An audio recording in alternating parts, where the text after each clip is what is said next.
आओ आशा, आओ बैठो।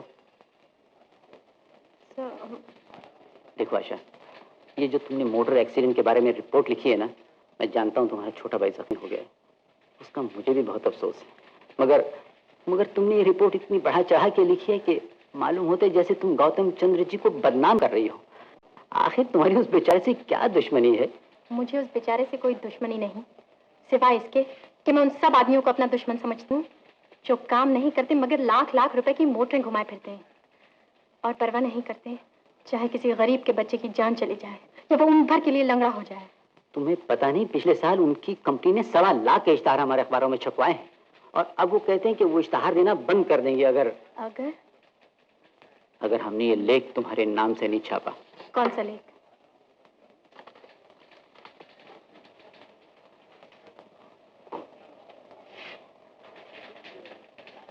और अगर मैं कह दूं कि ये झूठ है, मैं इसे अपने नाम से नहीं छपने दूंगी। मैं जानता हूं तुम ऐसा कुछ नहीं करोगी। तुम जानबूझकर अपने अखबार को लाखों का नुकसान थोड़ी पहुंचाना चाहती हो। एक बहुत बड़े जर्नलिस्ट ने मुझे सिखाया था कि अपने कलम से ऐसी कोई बात नहीं लिखना जिसे तुम सच न समझती हो। वो कौन बेवकूफ था? सर, वो आप थे। नमस्ते।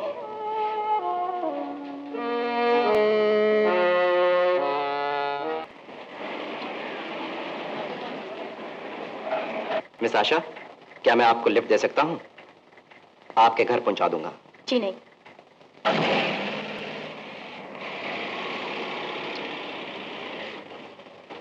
ये क्या बदतमीजी है? बड़े बेशर्म हैं आप। मुझसे डरती हैं आप? मैं दुनिया में किसी से नहीं डरती, और वो भी आपसे डरूंगी? तो फिर आप कार में बैठ जाइए ना, मैं आपको खा नहीं जाऊंगा। तो चलिए। Thank you. अरे ये कहाँ जा रहे हैं आप? जहां आपसे बात कर सकूं।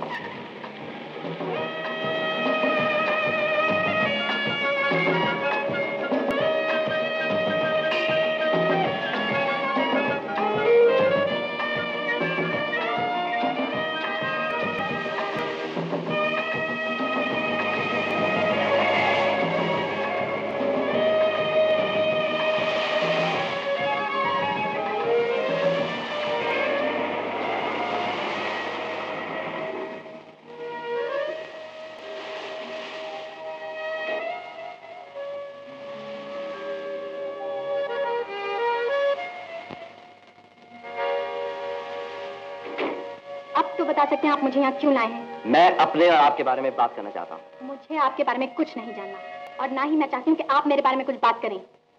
मुझे मोटर में पहुंचाने की जहमत न करिए, मैं पैदल जा सकती हूँ। आप नहीं जा सकती। ये क्या जबरदस्ती है?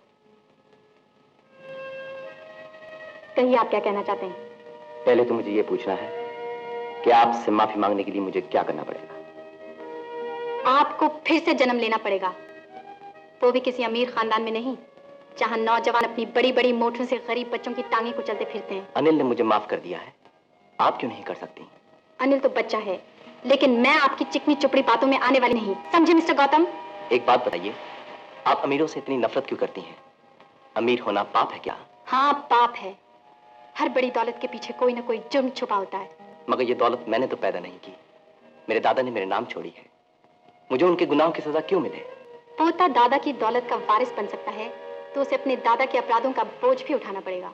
शायद आप ठीक ही कहती हैं, मगर मैं समझता हूं इंसानी हमदर्दी के दरवाजे अमीरों के लिए भी बंद नहीं होने चाहिए। आशा जी, मैंने आप जैसी लड़की जिंदगी भर में नहीं देखी। अगर एक बेवफा लड़की ने जिंदगी में धोखा ना दिया होता तो मैं आपसे कहता। क्या कहते आप? कि मैं तुमसे मोहब्बत करने लगा हूं। देखिए मिस्टर गौतम, आशा, इतनी जल्दी मेरी किस्मत का फैसला ना सुनाओ। मैं तुमसे मोहब्बत की भीख नहीं मांग रहा, मगर दोस्ती की उम्मीद तो रख सकता हूं। क्यों आशा, हम दोस्त तो हो सकते हैं ना? हाँ, मगर कैसे? मेरे और आपके दरमियान तो सोने चांदी की दीवारें खड़ी हैं। एक दिन ये दीवारें भी टूट जाएंगी। मुझे सिर्फ वक्त चाहिए और तुम्हारा भरोसा।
कम इन लूसी।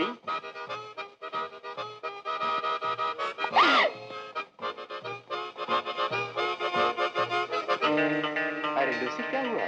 सॉरी सर, मैं समझी आप अपना गला काट रहे हैं। सिली गर्ल, क्या तुमने कभी किसी को कट थ्रोट रेजर से शेव करते नहीं देखा?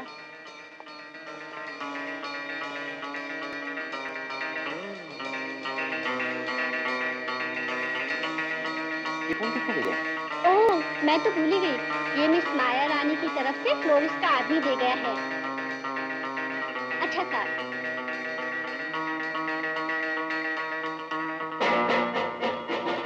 Love from Maya.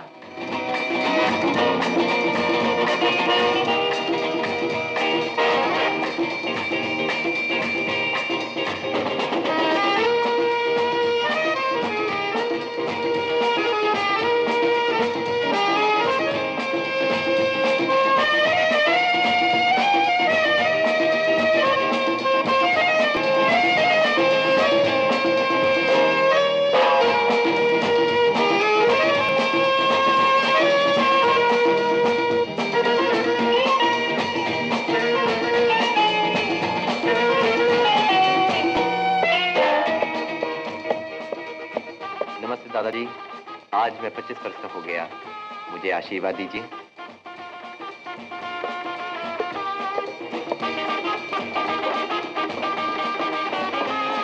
Hello aunty. Hello Gautam, 25वीं सालगिरह मुबारक हो। Thank you aunty.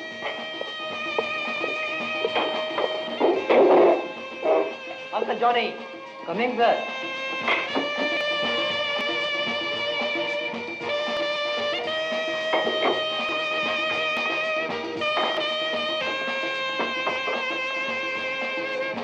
गौतम, आज तुम्हारी बर्थडे है, कौन सी कार ले जाओगे?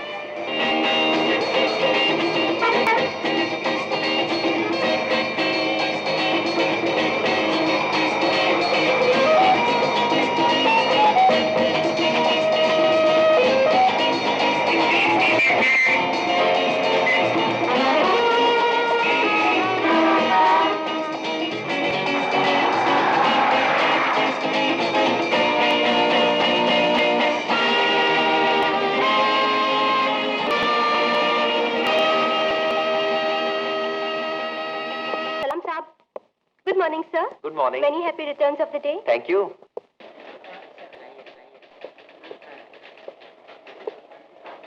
नमस्ते दादाजी।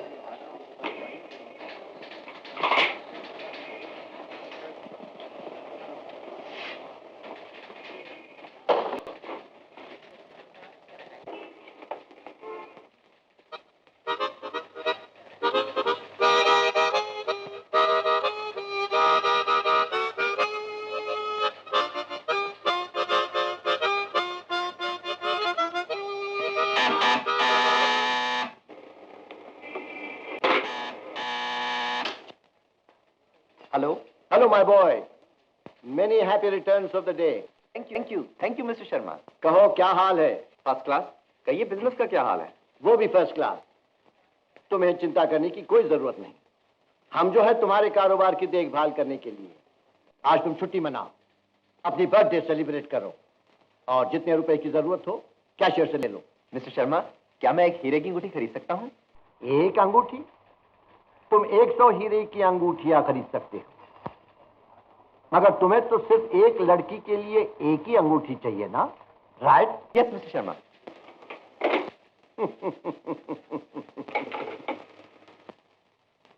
जाओ बेटा, मजे उड़ाओ। Maggi. Yes, sir. 372258। Of course, sir. Hello. Hi, darling. Happy birthday. Thank you Maya. मैं तो अपने आप को 25 वर्ष का बुढ़ा महसूस करने लगा हूँ। Nonsense. कहो मेरे भेजे हुए फूल मिले? सुबह सवेरे ही मिले, और जानती हो उनमें से कैसी खुशबू आ रही थी? कैसी? तुम्हारे प्यार की। ओह डार्लिंग, तुम कितनी खूबसूरत बातें करते हो। कहो आज का प्रोग्राम क्या है? तुम्हारी सालगिरह कैसे मनाई जाए? ओबेरॉय शेरेटन में लंच और रात को डिनर और dance. But first plunge in the pool.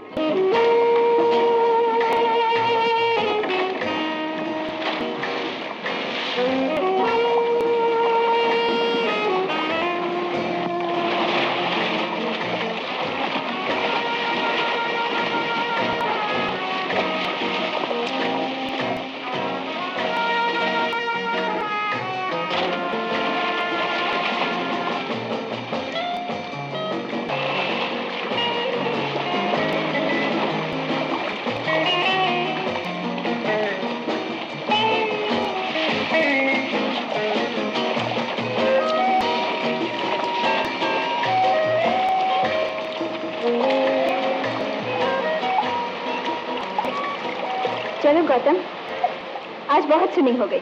Let's have a drink before lunch. Come along. Darling, कल रात तुमने बहुत विस्की पी ली थी, मगर पार्टी में बड़ा मजा आया। मुझे तो सिर्फ इतना याद है कि तुम बहुत खूबसूरत लग रही थी। सब लोगों की नजरें तुम पर थीं और मैं जलन के मारे मरा जा रहा था। Are you very jealous, Gautam? Yes, Maya, very. मैंने कहा नहीं, मुझे तो किसी का तुम्हारे साथ बात करना भी अच्छा नहीं लगता। क्या तुम मुझे खरीद लेना चाहते हो? इरादा तो ऐसा ही है। क्या कीमत दोगे? अपनी मोहब्बत, अपना प्यार, अपना घर, अपना नाम। माया, इसे हंसी में मत उड़ा देना। मैं इस सौदे के लिए बहुत ही कीन हूँ। कुछ पेशगी चाहिए तो ये हाजिर है। गौतम डार्लिंग, ये अंगूठी तो अनमोल है। और जिसके लिए है वो भी तो अनमोल है। पहन कर देखो।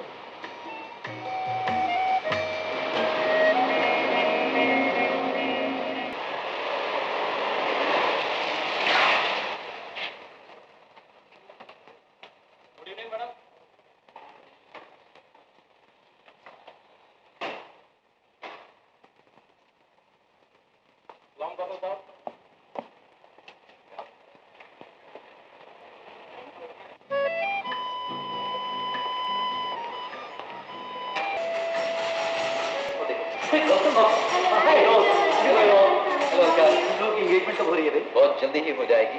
माया के डैडी अभी ड्यूटी गए हुए हैं, उनकी वापसी का इंतजार है। देखो गौतम, हमें इनवाइट करना मत भूलना। हाँ नहीं, मैं तो सिर्फ शैंपेन पीऊंगा भाई। विनोद, फिक्र क्यों करते हो? तुम्हें तो शैंपेन के टब में डुबो दूंगा। हम तो डूबेंगे सनम, तुमको भी ले डूबेंगे। मैं चलता हूँ, मेरी सुबह शूटिंग। अच्छा, bye. Don't forget us. Don't worry. Okay, bye.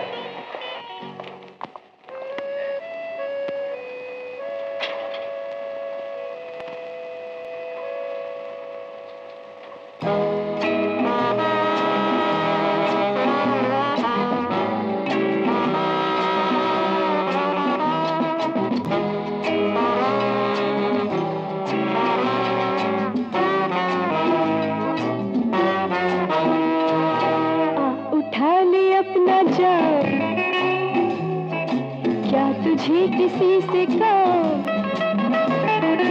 आ उठा ले अपना जाम, क्या तुझे किसी से काम? इस छलकते जाम में, हाँ इस छलकते जाम में डुबो दे अपनी सुबह शाम। इस छलकते जाम में डुबो दे अपनी सुबह शाम। सुबह शाम, सुबह शाम।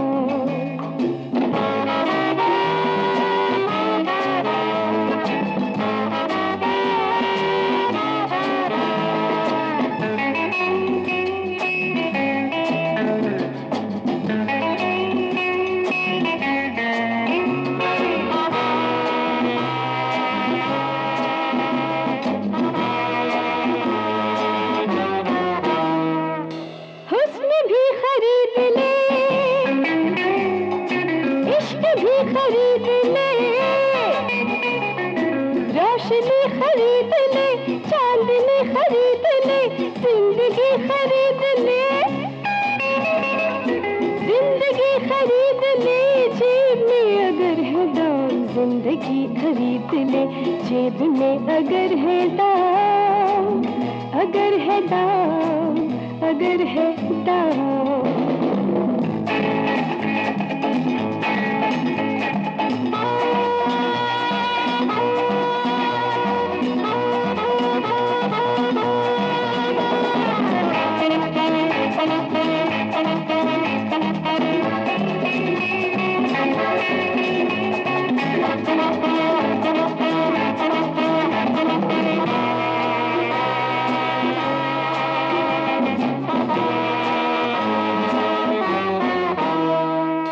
जो तुझे बुरा कहे,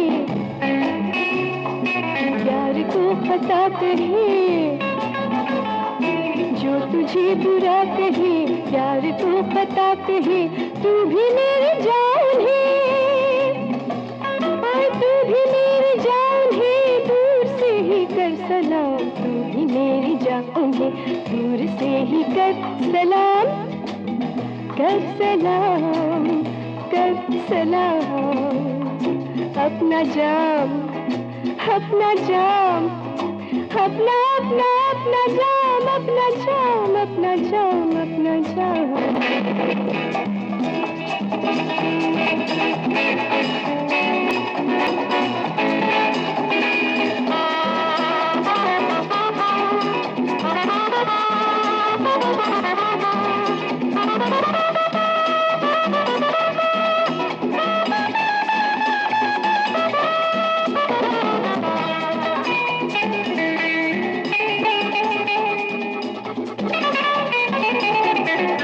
Hey, hello, sweetheart.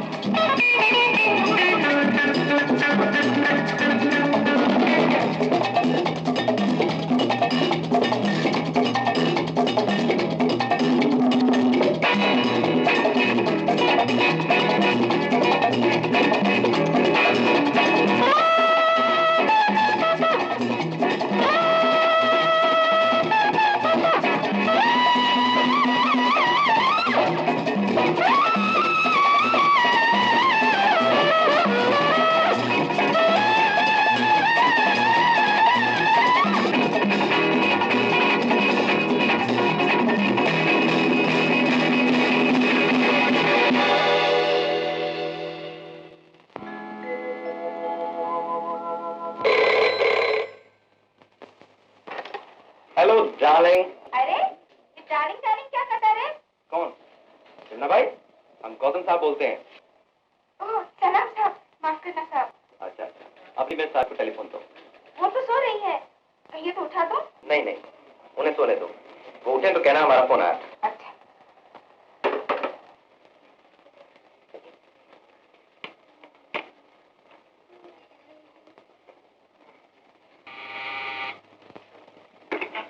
Hello.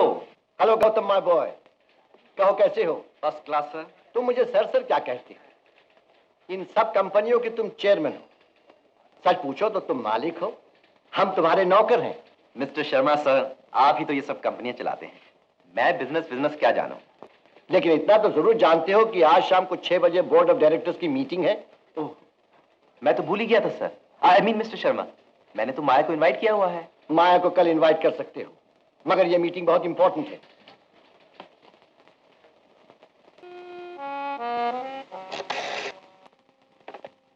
Hello. Hello माया। हाय डार्लिंग, अभी अभी सोकर उठी हूँ। और मैं इतनी विस्की और शैंपेन पी के भी नहीं सो सका, रात भर तुम्हारे और अपने बारे में सोचता रहा। कहो माया, लंच खाएं? I'd love to, darling, मगर 2 घंटे तो मुझे तैयार होने में लगेंगे। तो 4 बजे चाय पिए? क्यों? Oh no, darling, I'm so sorry. 4 बजे तो मेरा हेयर ड्रेसर के साथ अपॉइंटमेंट है। I want to look my best when I see you tonight. माया, वो डिनर तो आज कैंसिल करना पड़ेगा, बोर्ड ऑफ डायरेक्टर्स की मीटिंग है आज शाम को, न जाने कब खत्म होगी। इसका मतलब है तुम मुझसे आज मिलना ही नहीं चाहते? डोंट बी सिली माया, जरूर मिलना चाहता हूँ, मगर कभी कभी काम भी करना पड़ता है। कल सुबह जहाँ कहो वहाँ मिलेंगे। Okay then, lunch at Taj. Okay, मगर आज शाम को क्या करोगे? तुम्हें याद करूंगी, या शायद किताब पढ़ूंगी, और तुम्हें याद करूंगी, या शायद जल्दी सो जाऊंगी, और तुम्हें सपने में देखूंगी।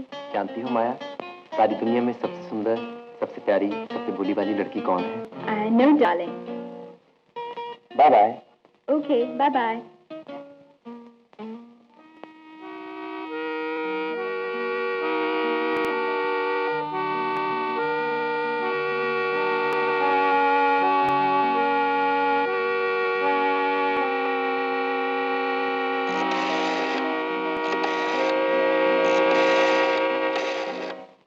Record the minutes please. मैं ये रेजोल्यूशंस पेश कर रहा हूं जो मैंने खुद ड्राफ्ट किए हैं। उम्मीद है आप लोगों ने पढ़ लिए होंगे। हाँ मिस्टर शर्मा, सबने पढ़ लिए हैं। जब मिस्टर शर्मा ने खुद ही रेजोल्यूशन ड्राफ्ट किए हैं, तब हमें पढ़ने की जरूरत थी क्या है? Oh thank you sir. Those in favour? Chairman साहब, आपको हाथ उठाने की जरूरत नहीं, जस्ट रिलैक्स, सब काम मैं देख लूंगा। तो मैं जा सकता हूँ मिस्टर शर्मा माया से मिलने? I want to give her a surprise. Sure, go ahead. Maybe she will give you a surprise, my boy.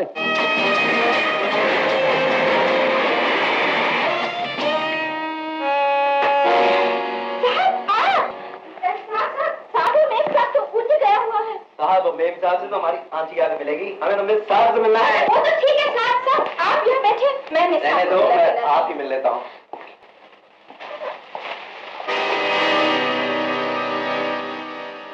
Gautam, तुम्हारी मीटिंग बड़ी जल्दी खत्म हो गई।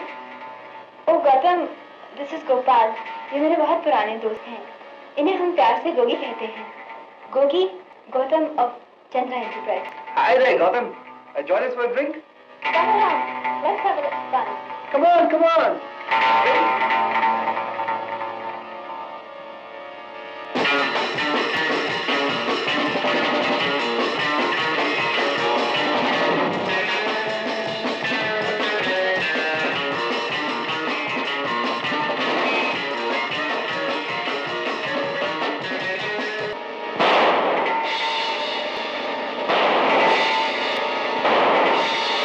मालूम पड़ता है तुम्हारे दोस्त ने एक दो नहीं तीन तीन भूत देखे।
दूध ले आया अनिल? क्या हुआ? क्या हुआ? क्या हुआ मेरे अनिल को? मोटर के नीचे आ गए। किसकी? इन साहब की।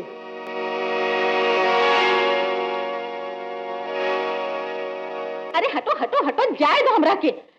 हाय हाय, ये हमरा बिटवा के ना होई गवा। चाची, आशा तू घबरा नहीं बेटी, तो हर चीज डॉक्टर लेने वास्ते गए हैं। अरे हटो हटो, भला मानो से दूर हटो। एक तो इतनी गर्मी और ऊपर से तोहार लोगन की भीड़। आशा तू ठहर बेटी, हम अभी हल्दी पीस के लावत हैं। आशा जी, अनिल को लेकर अस्पताल चलिए, मेरी कार हाजिर है। अनिल को अगर अस्पताल ले जाना होगा तो मैं ले जाऊंगी। आपकी कार को जो काम करना था उसने कर दिया। आशा जी, मैं बड़ा शर्मिंदा हूँ, यकीन मानिए मुझे बहुत अफसोस है। मैं आपके भाई को बचाने के लिए हर मुमकिन कोशिश करूंगा। बड़े से बड़ा डॉक्टर, अच्छे से अच्छा अस्पताल। आपका नाम? गौतम चंद्र। गाड़ी का नंबर? MRC 4775। अब आप जा सकते हैं। अब आप जा सकते हैं। अब आपसे कोर्ट में मुलाकात होगी मिस्टर गौतम चंद्र।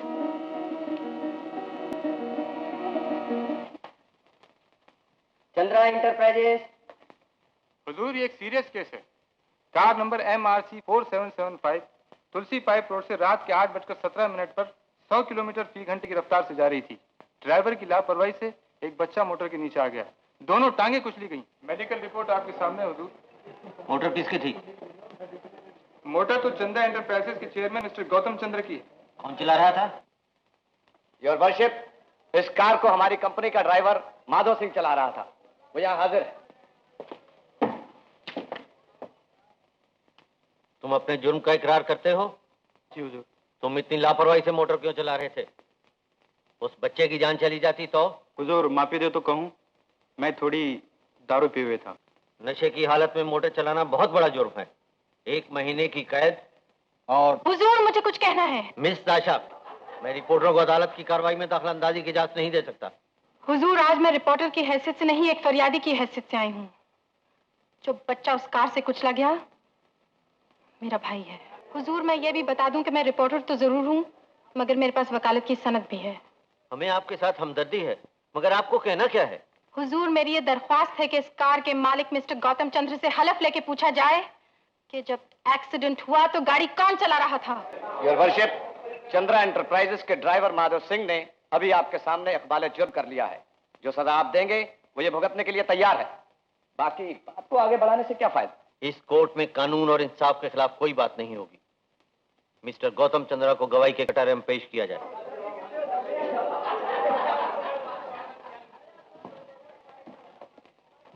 कहो गीता की सौगंध, जो भी कहूंगा सच कहूंगा। गीता की सौगंध, जो कुछ कहूंगा सच कहूंगा। मिस्टर गौतम चंद्रा, जिस वक्त एक्सीडेंट हुआ गाड़ी कौन चला रहा था?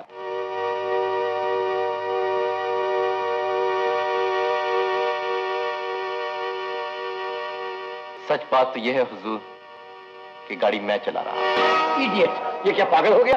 Order order. 15 दिन की कैद और 200 रुपया जुर्माना। वकील साहब, हम इस ऑर्डर के खिलाफ अपील करेंगे। नहीं जनाबे वाला, किस्मत के फैसले के खिलाफ कोई अपील नहीं हो सकती।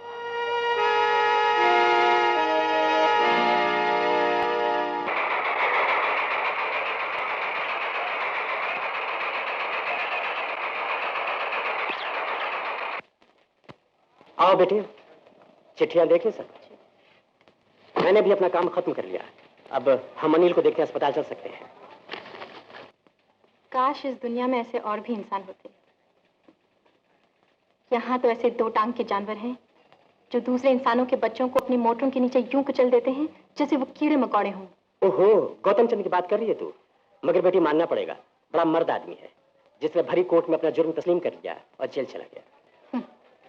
चाचा, जेल भी इन अमीर आदमियों के लिए एक सैर तफरी की जगह है। वो चैन से बैठा बंसी बजा रहा होगा।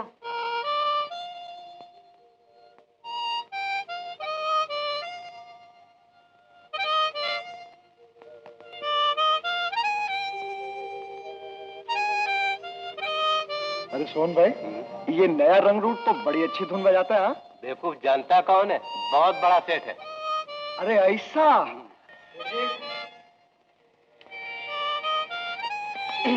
नमस्ते सेठ भाई, आपकी तबीयत ठीक है ना? अरे भाई, तुम मुझे पागल क्यों समझते हो? इसलिए कि आप यहाँ पर हैं। सुना है आप लखपति सेठ हैं, फिर यहाँ कैसे? मोटर तेज चला रहा था, एक बच्चा नीचे आ गया। तो फिर तुम्हें यहाँ क्यों भेजा है? कसूर तो सरासर बच्चे का था। वो तुम्हारी मोटर के नीचे क्यों आ गया? ये है हमारे कॉमरेड क्रांति, बड़े जोशीले ट्रेड यूनियन वाले। मजदूरों ने जब मिल के मैनेजर का घेराव किया तो पुलिस का कहना है कि इसी ने मजदूरों को बहकाया भड़काया, जिसकी वजह से मारपीट हुई और एक आदमी मारा गया। ओह, मैं पॉलिटिक्स से बहुत घबराता हूँ। तुम बतलाओ यहाँ कैसे आना हुआ? अपना आना जाना तो लगा रहता सेठ भाई। 3 महीने अंदर 3 महीने बाहर। धंधा ही कुछ ऐसा है। क्या धंधा है? जेब काटना। और ये है मेरा पार्टनर मशहूर ताला तोड़।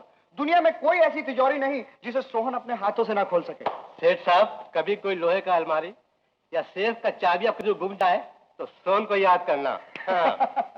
दरअसल सेठ भाई, हम दोनों वही करते हैं जो आप सेठ लोग करते हैं। हम क्या करते हैं? मुझसे पूछो। ये लोग बच्चों के पीने का दूध चुराते हैं, औरतों की मांग से सिंदूर निकाल लेते हैं, चमकती हुई खूबसूरत आंखों से काजल चुरा लेते हैं और किसी को पता नहीं चलता। हाँ सेठ साहब, आपने कोई वकील या बलिस्टर नहीं किया था? हाँ? वकील बैरिस्टर सब किए होंगे। अदालत में अपना ड्राइवर भी पेश किया होगा, जिसने हलफ उठाकर यह भी कहा होगा गाड़ी मैं चला रहा था। आपको कैसे मालूम हुआ? बिल्कुल यही हुआ अदालत में।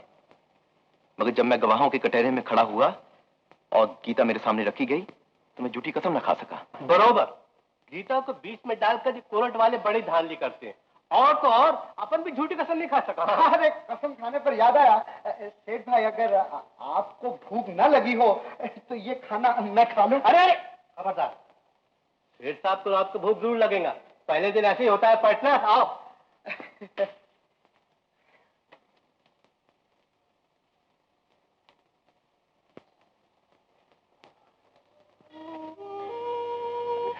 मिस्टर, सच सच बताओ क्यों आए हो यहाँ?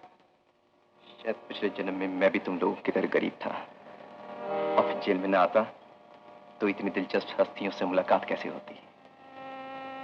मगर सच बात तो यह है कि एक लड़की की आंखों में जो चमक थी वो मुझे यहां ले आई। उसकी आंखें कह रही थी, अगर हिम्मत है तो अपने पाप का प्रायश्चित करो और जेल जाकर दिखाओ। Good afternoon sir. Good afternoon. आओ आशा, आओ बैठो।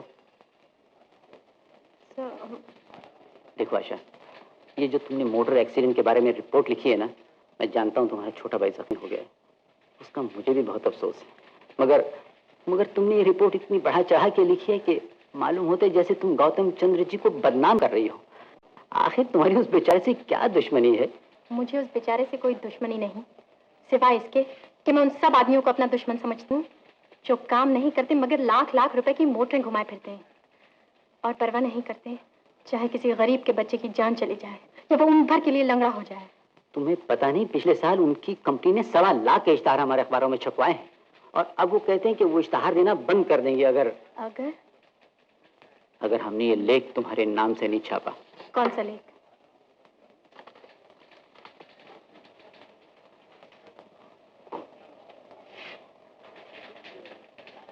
और अगर मैं कह दूं कि ये झूठ है, मैं इसे अपने नाम से नहीं छपने दूंगी। मैं जानता हूं तुम ऐसा कुछ नहीं करोगी। तुम जानबूझकर अपने अखबार को लाखों का नुकसान थोड़ी पहुंचाना चाहती हो। एक बहुत बड़े जर्नलिस्ट ने मुझे सिखाया था कि अपने कलम से ऐसी कोई बात नहीं लिखना जिसे तुम सच न समझती हो। वो कौन बेवकूफ था? सर, वो आप थे। नमस्ते।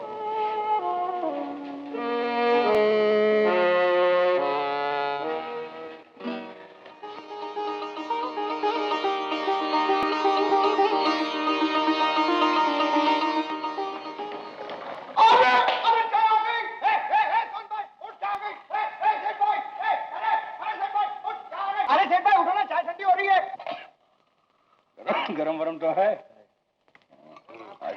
अरे बिल्कुल यार, सोने देना, बड़े मजे की नींद आ रही है।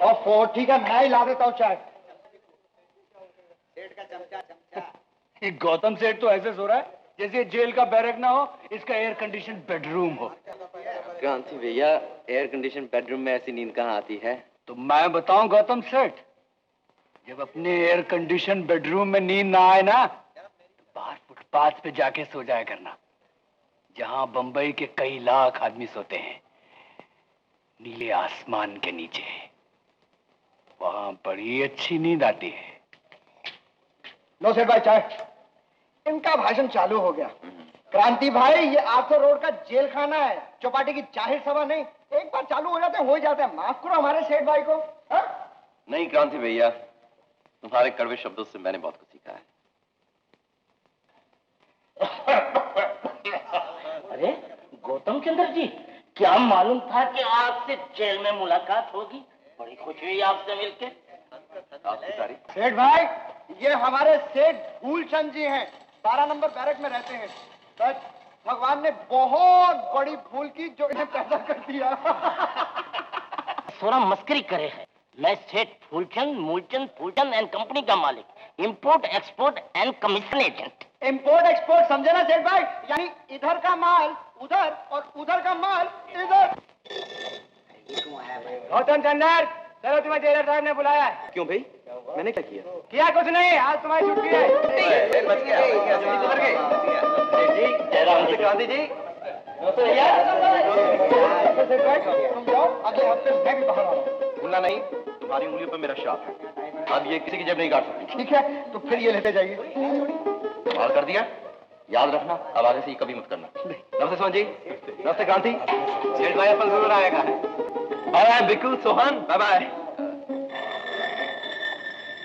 ये गौतम सेठ तो है, लेकिन दिल का बड़ा अच्छा आदमी। तो क्या सेठ लोग अच्छे नहीं होते? अच्छा ही नहीं, बहुत अच्छा है। अपन को बोला अपने पास आना, तुमको नौकरी देगा। मुझसे भी कहा है, जेल से छूटकर मेरी फैक्ट्री में मजदूरों को पढ़ाया करना। लेकिन इन सेठों की बातों का क्या एतबार। वो जेल और जेल के साथी सबको भूल जाएगा जब अपने महल में मखमली गद्दों पर सोएगा।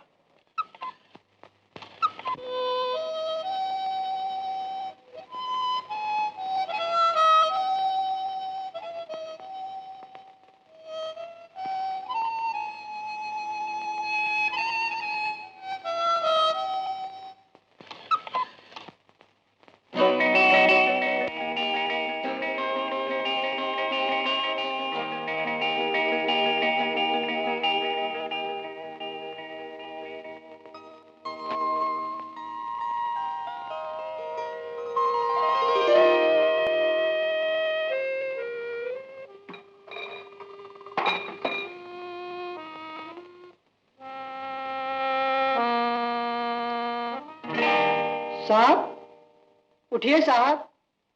अरे यार भीखू, सोने देना। साहब मैं भीखू नहीं, रामू। कौन? रामू? साहब आप सोते सोते गिर पड़े, कहीं चोट तो नहीं आई? अरे बेवकूफ, मैं गिरा नहीं, मैं तो रात को यहीं सोया था।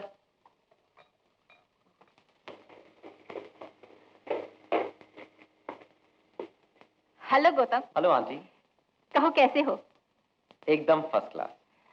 आज नाश्ता अपने कमरे में ही कर लिया? इतनी भूख जो लगी थी, आज तो डबल नाश्ता किया है मैंने। अच्छा, मगर सुना है तुम अपने बिस्तर पर नहीं सोए, ये सब क्या? आंटी सच बात तो यह है कि मुझे नरम बिस्तर पर सोने की आदत ही नहीं रही। जेल में जमीन पर सोना पड़ता था, बड़े मजे की नींद आती है, तो मैंने बिस्तर जमीन पर लगा लिया है। कोई बुरी बात तो नहीं की मैंने आंटी? आंटी कार की चाबी कहाँ है? चाबियां तुम्हारे ड्राइवर के पास हैं। मेरा ड्राइवर? ये सब क्या है? उस दिन एक्सीडेंट हो गया था ना, तो हमने सोचा तुम्हें कुछ दिन मोटर नहीं चलानी चाहिए। और ये कौन? तुम्हारा बॉडीगार्ड, तुम्हारी हिफाजत के लिए। देखा ना, वो तो खैरियत हो गई, नहीं तो एक्सीडेंट के बाद फुटपाथ वाले तुम्हें मार डालते। वो किसी को मारते नहीं आंटी, वो तो रोज खुद मारे जाते हैं।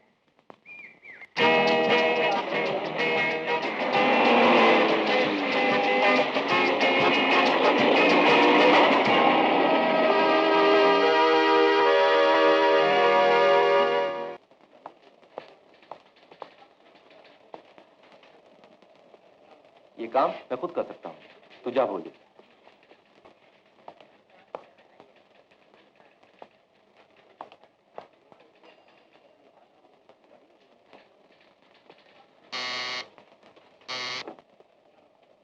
Hello hello mister Sharma. Welcome home mister chairman. सुस्वागतम, खुश आमदीद। Thank you mister Sharma. Oh don't mention it.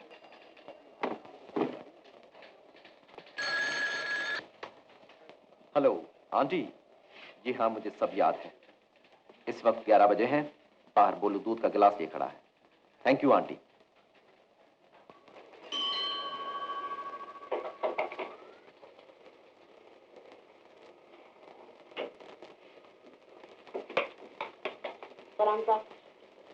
Cheers.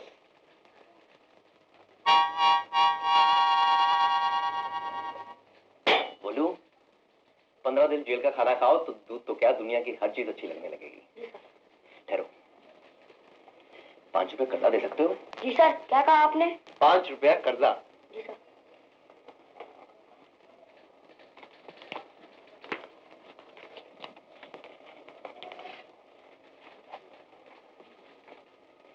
सलाम सर।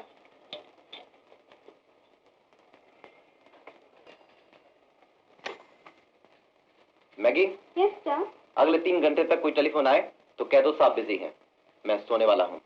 जब उठूंगा तो तुम्हें फोन कर दूंगा। Till then absolutely no calls. Of course sir.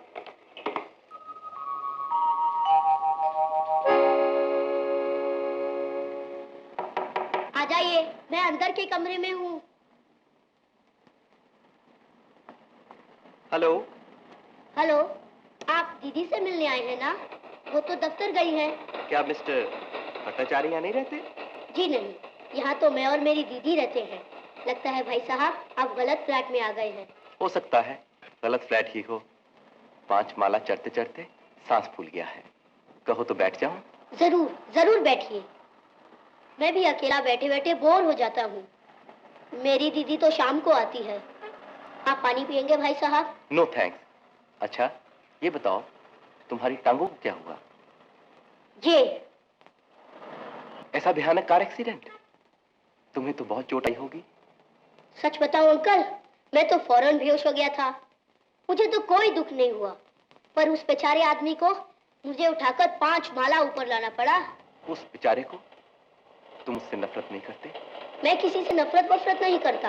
अमीरों से भी नहीं? अमीर आदमी, गरीब आदमी सब अच्छे हो सकते हैं अगर वो भले आदमी हो। अच्छा अब मैं चलता हूँ, मुझे चटर्जी की तलाश करनी है। पर भाई साहब, जब आप आए थे आप कह रहे थे आपको मिस्टर भट्टाचार्य जी से मिलना था। मुझे पकड़ लिया ना तुमने। भट्टाचार्य और चटर्जी तो बहाने हैं भैया, सच पूछो तो मुझे अपनी ही तलाश है। आप फिर आएंगे ना? तुम बुलाओगे तो जरूर आऊंगा। जरूर जरूर आना, मैं तो अकेला बोर हो जाता हूँ। अच्छा मैं आऊंगा। पक्का वादा? बिल्कुल पक्का।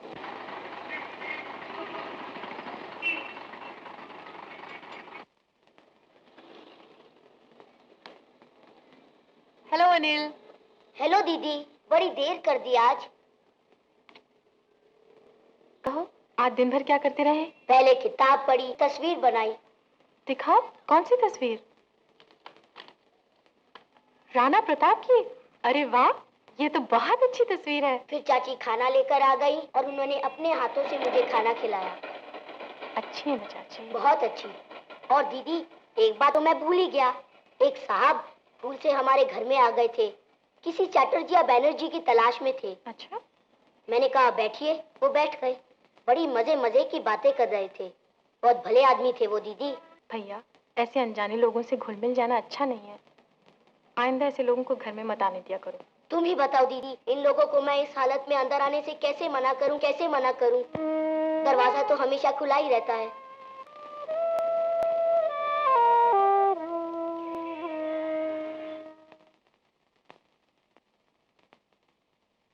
Thank you Johnny. गौतम, जी आंटी। तुम जानते हो, जब तुम अपनी बेवकूफी और जिद की वजह से जेल में थे, तो कंपनी का काम चलाने में हमें काफी दिक्कत हुई। तुम्हारे दस्तखतों के बिना मिस्टर शर्मा के हाथ बंधे हुए थे, वो कुछ भी नहीं कर सकते थे। क्यों आंटी? मिस्टर शर्मा तो सुना है बगैर दस्तखतों के ही काफी काम कर लेते हैं। मेरा मतलब है, मेरे सामने जब भी वो कोई कागज चेक रखते हैं, मैं उसमें बिना सोचे समझे दस्तखत कर देता हूँ। वो तो तुम्हें करना ही चाहिए। मिस्टर शर्मा बड़े सीनियर आदमी हैं, उन पर तुम पूरा भरोसा कर सकते हो।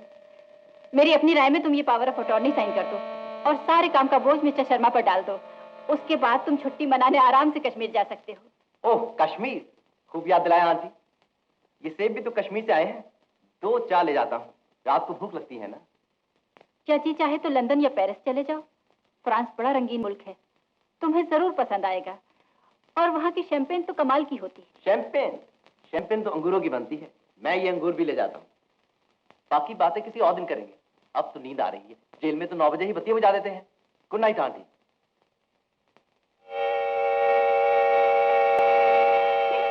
पागल कहीं का। It was very interesting. The movements they showed us. Hello Gautam darling. आपने सुना नहीं? आपके गौतम डार्लिंग का तो देहांत हो गया मोटर एक्सीडेंट में। तुम अब भी खफा हो मुझसे? उस दिन की सारी बात तुम गलत समझे। नहीं माया, गलत तो मैं उस दिन तक समझ रहा था। उस दिन तो बात साफ हो गई। तो फिर हम पहले की तरह क्यों ना मिले? इसी दम मुकैम्बो चले आओ। There's a lot of fun here tonight. You'll love it, darling. Please. अब तुम गलतफहमी का शिकार हो रही हो। गुड नाइट मिस माया रानी। Bloody bastard.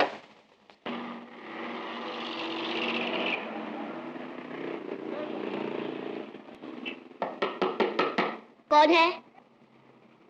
कहो अनिल, कैसे हो? ठीक हूँ। इस बैग में क्या है? बहुत सी चीजें हैं। मुझे दिखाओ ना। जरूर दिखाता हूँ। देखो, ये देखो संतरे, ये है सेब और ये है अंगूर।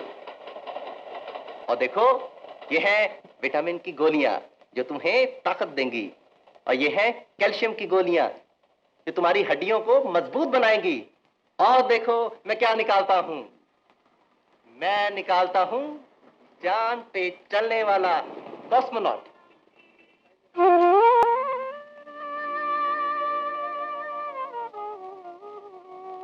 क्यों, क्या हुआ?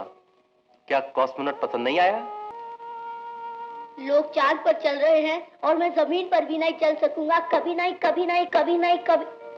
फिक्र न करो पहलवान, अब देखते जाओ क्या होता है।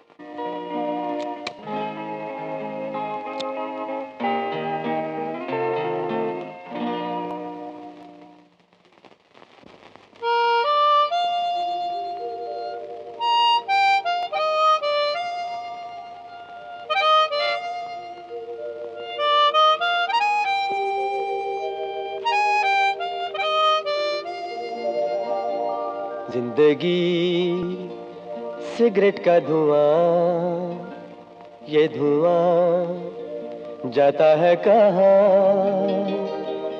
या कहीं जाता नहीं, ये सोचो ना सोचो मेरी जान, ये धुआं जाता है कहाँ, ये धुआं, जिंदगी सिगरेट का धुआं, ये धुआं जाता है कहाँ, या कहीं जाता नहीं, ये सोचो ना सोचो मेरी जान, ये धुआं जाता है कहाँ, ये धुआं, जिंदगी सिगरेट का धुआं।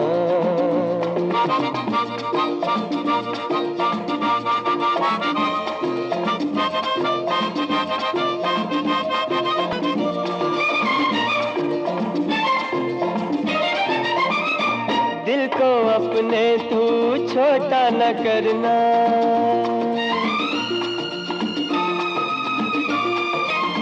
ओ दिल को अपने तू छोटा न करना, ये कली दिल की फिर से खिलेगी, छिन गई है जो शक्ति बदन की, वही शक्ति तुझे फिर मिलेगी, तेरे पाँव को चूमेगी पर्वत की सब चोटियाँ, सब चोटियाँ, जिंदगी सिगरेट का धुआं।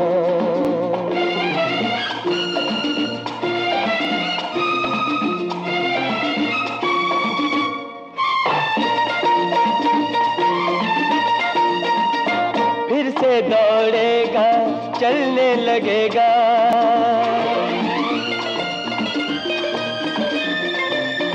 ओ फिर से दौड़ेगा चलने लगेगा, लहू तन में बचलने लगेगा, दिल पे छाया है जो ये अंधेरा भी ढलने लगेगा, तुझे चांद पे चलते देखेगा सारा जहां।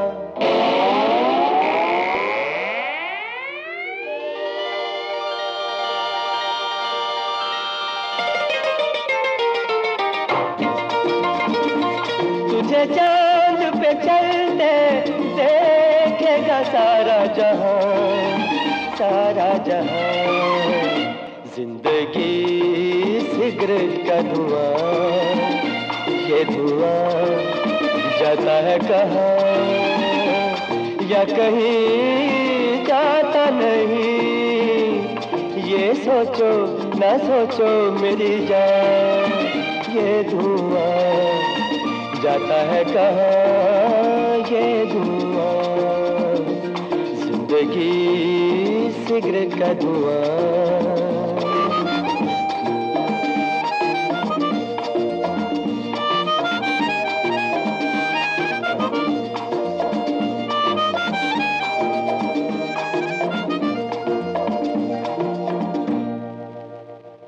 अनिल, अब मुझे जाना ही चाहिए, ये सब चीजें मैं तुम्हारे लिए छोड़े जा रहा हूँ। आप बहुत अमीर आदमी है क्या? नहीं, मगर ये सवाल क्यों किया? मेरी दीदी कहती है अमीरों के दिल पत्थर के होते हैं। तुम्हारी दीदी ठीक कहती हैं, मगर मैं तो इतना गरीब हूँ कि ये सेब और संतरे तुम्हारे लिए चुराए हैं, और ये सब कर्जा लेकर खरीदा है। पर ये सब क्यों किया आपने?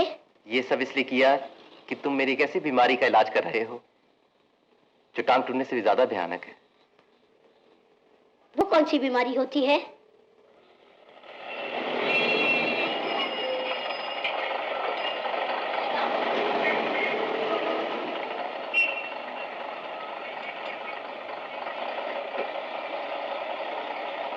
हाय अनिल। दीदी आज सवेरे ही आ गई। मुझे तुम्हारी चिंता रहती है ना, आज चाचा ने जल्दी छुट्टी दे दी। ये देखो मैं तुम्हारे लिए क्या लाई हूँ, केले और संतरे। अरे ये सब कौन लाया? चाची? हाँ, वो बेचारी कहाँ से लाएंगी। सेब तो 1.5 रुपए का एक मिलता है और अंगूर 10 रुपए किलो। सेब अंगूर तो सिर्फ धनवान ही खा सकते हैं। अनिल, सच बता, ये सब कौन लाया? दीदी, वो आदमी आज फिर आया था। तो ये सब वो लाया है? जी दीदी, और ये भी। मैंने तुम्हें मना किया था ना। बहुत अमीर आदमी है क्या वो? चोर भी हो सकता है, जादूगर भी हो सकता है। जब मैं रो रहा था, उन्होंने गाना सुनाकर मुझे हंसा दिया। चोर जादूगर भी हो तो ज्यादा खतरनाक होता है। पर दीदी, हमारे यहाँ है ही क्या चुराने के लिए? कौन जानता है तुझे ही चुराने आया हो।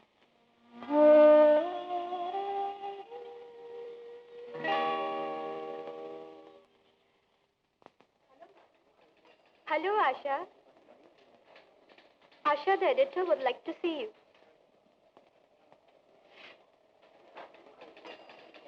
May I come in, sir? आओ। मुझे गौतम चंद्र जी से माफी मांगनी पड़ेगी। इसके लिए मैं तैयार नहीं हूँ। उसूल के मामले में कभी समझौताबाजी न करना, ये भी आप ही ने सिखाया था। नमस्ते एडिटर साहब, और धन्यवाद।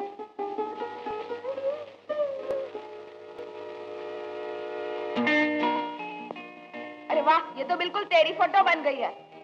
ये तो हंसता हुआ बच्चा है। तू भी तो आजकल बहुत खुश रहता है। अमजद, हाँ अम्मी। अरे आज जुमा का दिन है, आज तो नहा ले। क्या मुसीबत है। अच्छा नील, मैं भी है।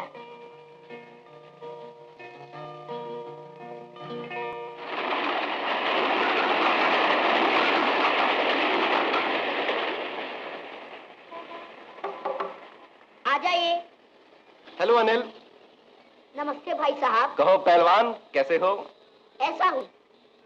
अरे वाह, ये तो तुमने बड़ी बढ़िया तस्वीर बनाई है।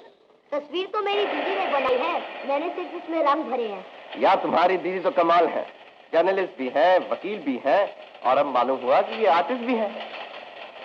मगर तुम इसे कहाँ लगाओगे? तुम्हारी दीवार तो सारी भर गई है। वहाँ जहाँ मैं हर वक्त उसे देख सकूं। आप कृपा करके इसे वहाँ लगा देंगे? जरूर। अनिल, यहाँ? नहीं नहीं, वहाँ।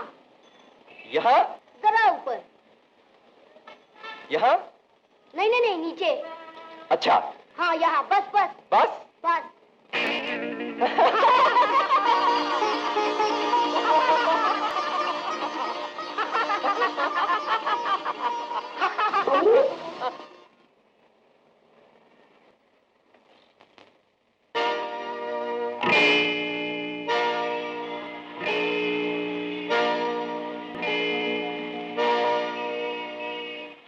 क्या हो रहा है? और आप यहाँ क्या कर रहे हैं? समझ लीजिए, प्रायश्चित कर रहा हूं। दीदी, यही है वो जिनकी लंबी चौड़ी मोटर कार ने तुम्हारी टांगों को कुचल लिया था। ये वही हैं जिनके हाथों तुम्हारा खून हो सकता था। पर दीदी, ये मेरे दोस्त हैं। भोले भाले बच्चे को आप खिलौनों की रिश्वत देकर और गाना सुनाकर अपने जाल में फंसा सकते हैं, मगर मुझे नहीं। मिस्टर गौतम, आज आपके कहने से मुझे नौकरी से निकाल दिया गया। मेरे कहने से नौकरी से निकाल दिया गया? जी हाँ। आपको और कुछ कहना है? जी नहीं।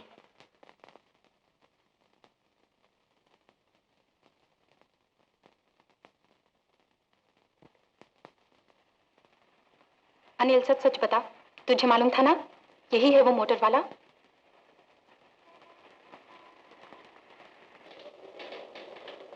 अरे गौतम चंद्र जी, आप आइए आइए, तशरीफ रखिए। आपने क्यों तकलीफ की, मैं खुद हाजिर हो जाता। काम मेरा है तो मुझे ही आना चाहिए था। जी वो काम तो आपका हो ही गया सेठ साहब, हमने उस लड़की को नोटिस दे दिया है। बहुत अच्छा किया आपने। मगर मैं सोचता हूँ बहुत अच्छा नहीं भी किया आपने। जी मैं आपका मतलब नहीं समझा। हमने तो बिल्कुल वही किया जो आपने हमें लिखा था।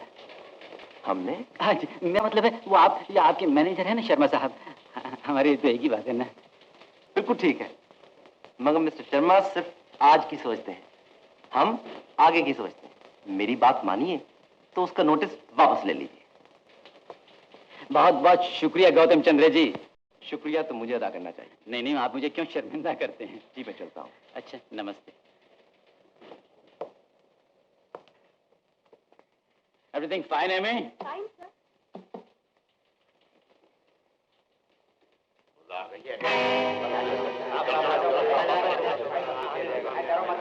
क्यों भाई, कैसी परेशानी, क्या बात है? ये गौतम चंद्र यहाँ क्यों आया था? क्या अब ये हमारे अखबार की पॉलिसी बनाया करेगा?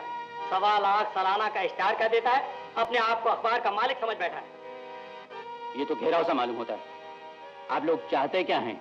अगर आशा को नोटिस दिया गया है तो हम भी अपना इस्तीफा अभी दे देंगे। बस यही कहने के लिए हम लोग यहाँ आए। भाई तुम लोगों के बगैर तुम्हें अपना अखबार चला ही नहीं सकता। तो आशा को जो आपने नोटिस दिया है वापस लीजिए, ये हमारी डिमांड है। डिमांड है? तो फिर तो ये नोटिस वापस लेना ही पड़ेगा, चाहिए गौतम की कंपनी हमें इश्तेहार दे या न दे। ये हुई ना आवाज अखबार के एडिटर की।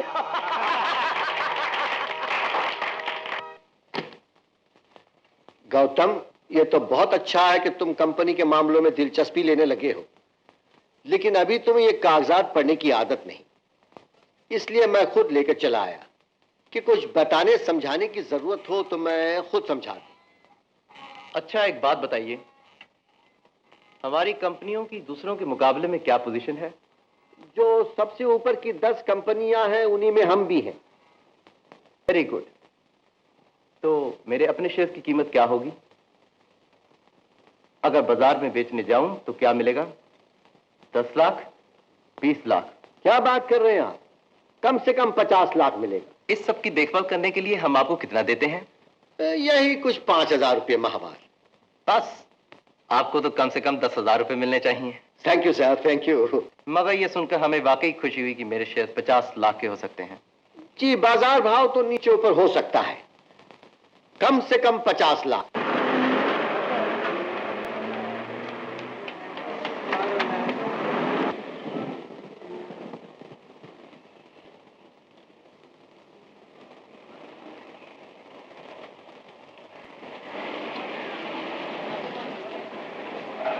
मिस आशा, क्या मैं आपको लिफ्ट दे सकता हूं? आपके घर पहुंचा दूंगा। जी नहीं।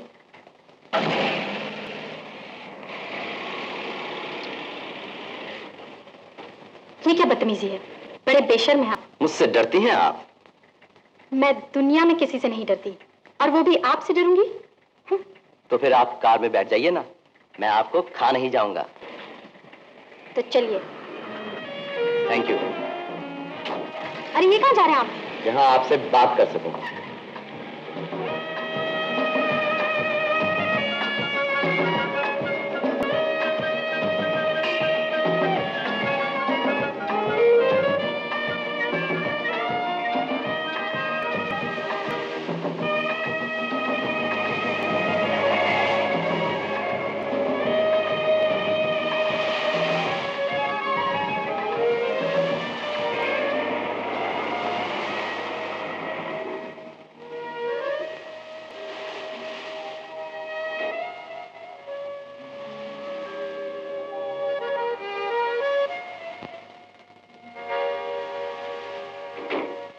तो बता सकते हैं आप मुझे यहाँ क्यों लाए हैं? मैं अपने और आपके बारे में बात करना चाहता हूँ। मुझे आपके बारे में कुछ नहीं जानना, और ना ही मैं चाहती हूँ कि आप मेरे बारे में कुछ बात करें।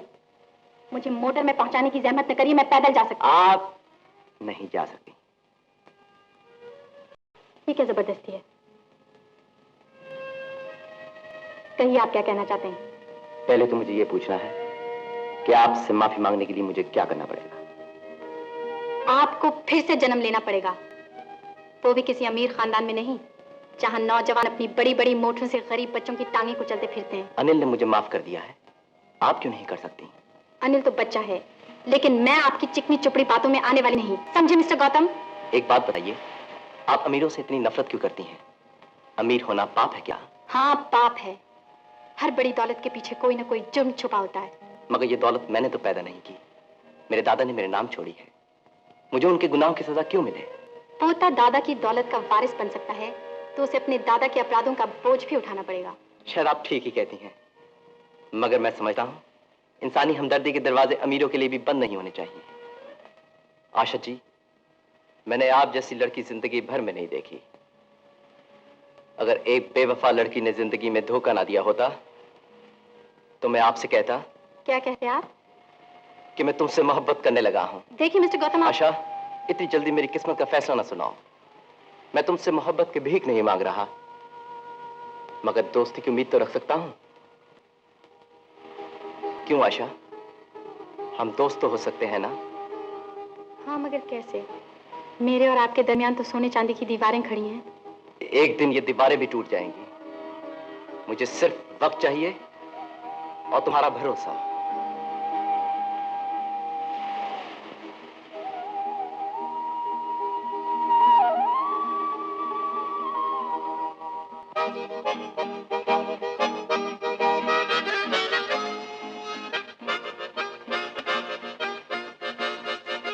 माफ करना आशा, मैं जब भी बहुत खुश या बहुत दुखी होता हूँ तो ये पुराना बाजा बजाने लगता हूँ। इस वक्त आप बहुत खुश हैं या बहुत दुखी?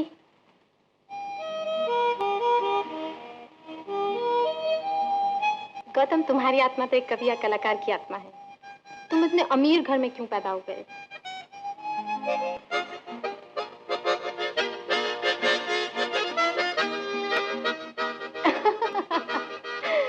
लेकिन ऐसा बाजा तो आजकल दिखाई भी नहीं देता। तुम्हें कहाँ से मिल गया?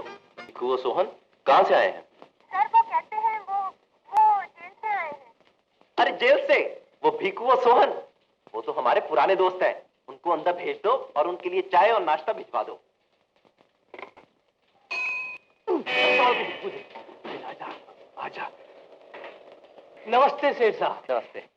आपन तो यूं ही सलाम कहने को आ गया हुजूर। ये सेठ साहब और हुजूर क्या लगा रखी है? मैं तो वही तुम्हारा जेल वाला साथी हूँ। डरो नहीं, ये भी एक किस्म का जेल खाना ही है। जी, जेल खाना? अगर ये जेल खाना है तो अपन को इधर उम्र कैद कर लो सेठ साहब। फिर सेठ साहब? सेठ भाई बैठो। यहाँ नहीं, इधर। अच्छा। समझ ले, लगी थोड़ी लगी है।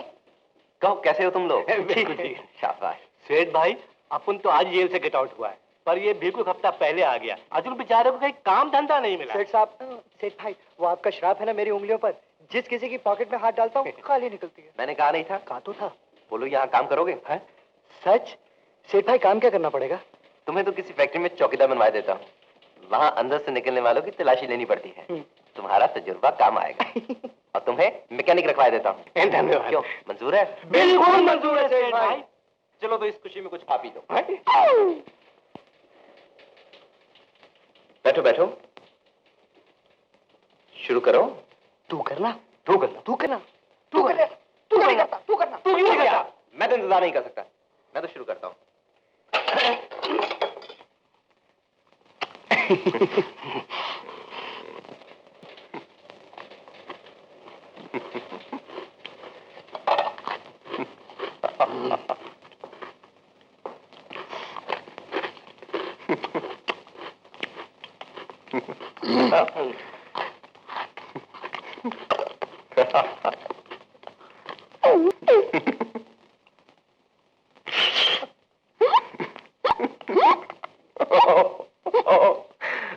No.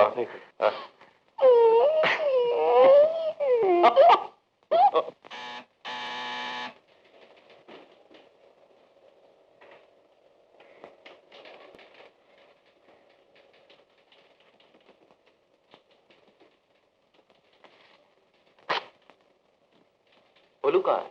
छुट्टी पे गए साहब। अच्छा सुनो, हमारे इन दोनों दोस्तों को कैशे के पास ले जाओ।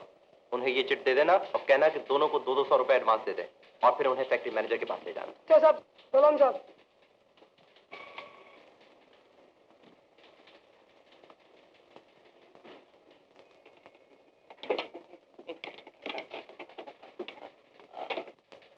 गौतम बेटा, मेरा मतलब है सेठ साहब, ये आप क्या कर रहे हैं? जी कुछ नहीं, कुर्सी पे बैठा हूँ। ये आपने कैशियर को क्या लिख के भेजा? चोरों को चौकीदार बनाना चाहते हैं? चोरों को चौकीदार बना रहा हूँ, चौकीदारों को चोर तो नहीं बना रहा हूँ। क्या मतलब है आपका? अच्छा हुआ आप आ गए, बैठिए। बोर्ड ऑफ डायरेक्टर्स की एक मीटिंग बुलानी है। लेकिन इसका तो नोटिस देना होगा। तो दे दीजिए। मगर एजेंडा क्या होगा? कहिए कि चंद्रा एंटरप्राइजेस के नए इंतजाम के लिए कुछ फैसले करने हैं।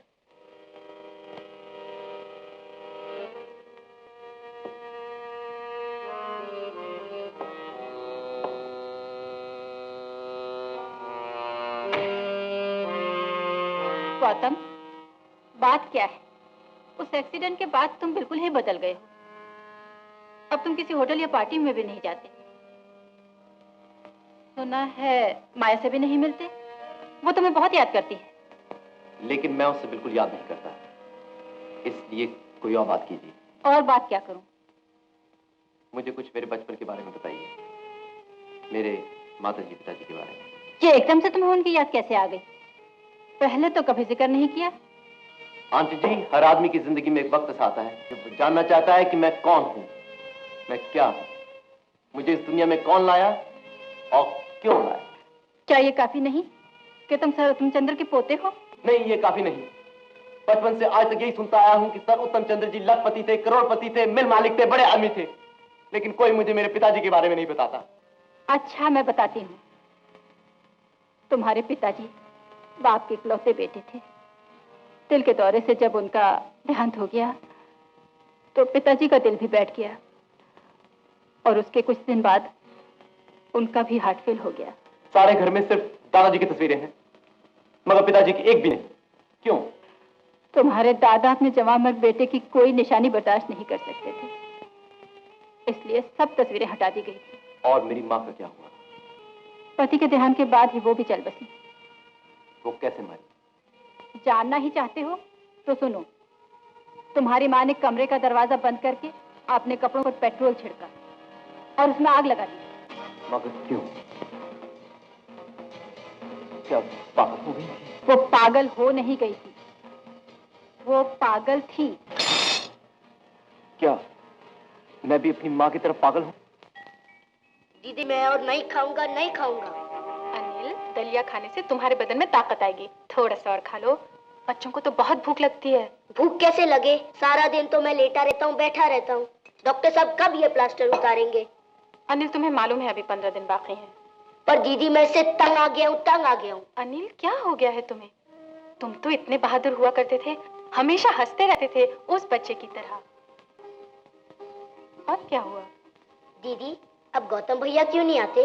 मैं रोज उनका इंतजार करता हूँ। क्या आपने उन्हें मना कर दिया है? तुम उनको बहुत याद करते हो? जी दीदी। अनिल, तुम्हारा कितना बड़ा दिल है। तुमने क्या सचमुच उनको माफ कर दिया? इसमें माफ करने की क्या बात है दीदी? ऐसे मोटर एक्सीडेंट तो रोज होते रहते हैं। तुम मुझसे ज्यादा समझदार हो अनिल।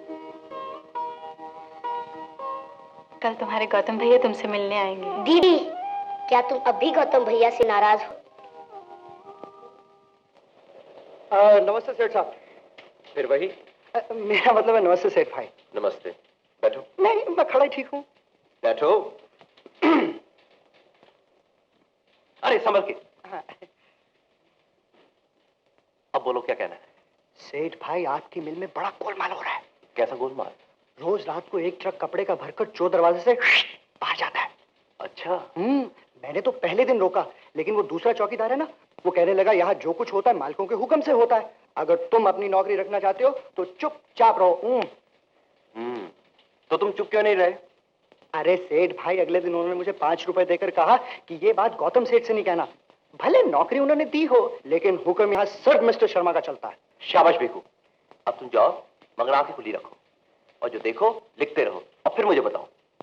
जी हुजूर। लिखने के लिए सेठ भाई। अच्छा।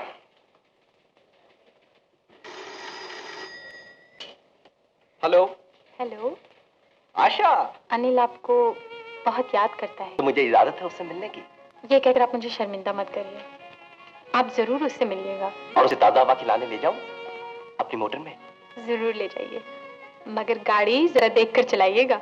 देखकर ही चलाऊंगा, मगर अनिल की हिफाजत के लिए उसकी बहन को भी साथ जाना होगा।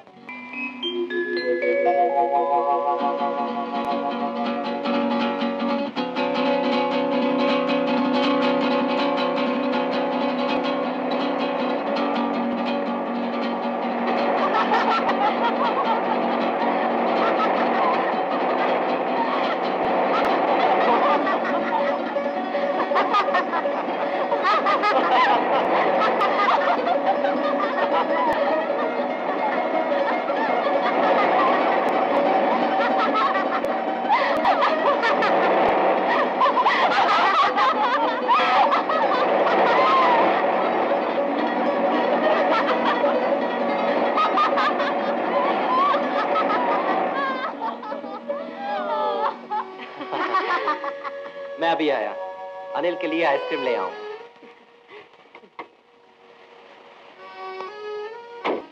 क्यों अनिल, अच्छा लग रहा है ना? हाँ दीदी, बहुत मजा आ रहा है। घर बैठे बैठे तो मैं तंग आ गया था। भैया एक आइसक्रीम देना।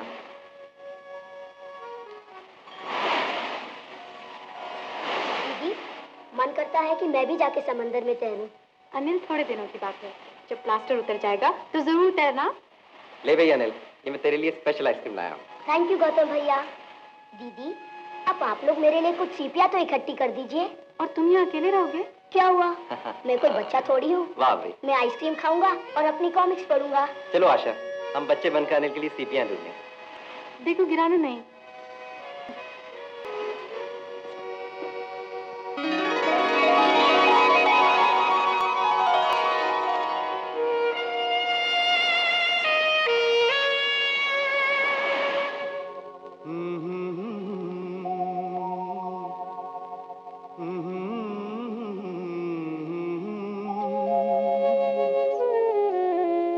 दिल ने तड़प तड़प के तड़पना सिखा दिया, इनाम अब मिले के सजा सर झुका दिया। दिल ने तड़प तड़प के तड़पना सिखा दिया, इनाम अब मिले के सजा सर झुका दिया।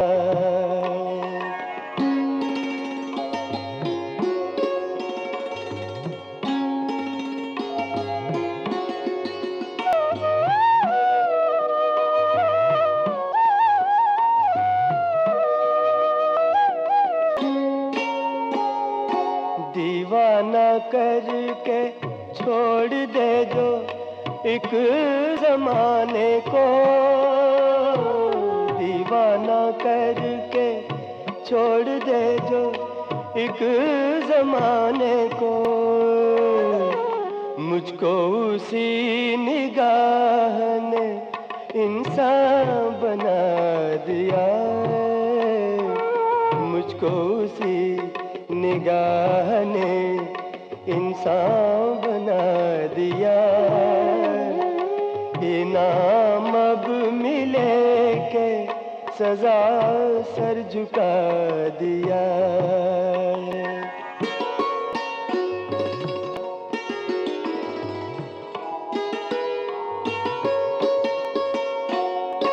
बस इतना जानता हूँ मुझे तुमसे प्यार है,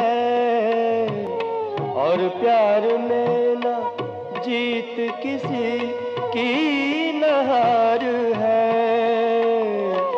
इसके सिवा जो याद था सब कुछ भुला दिया,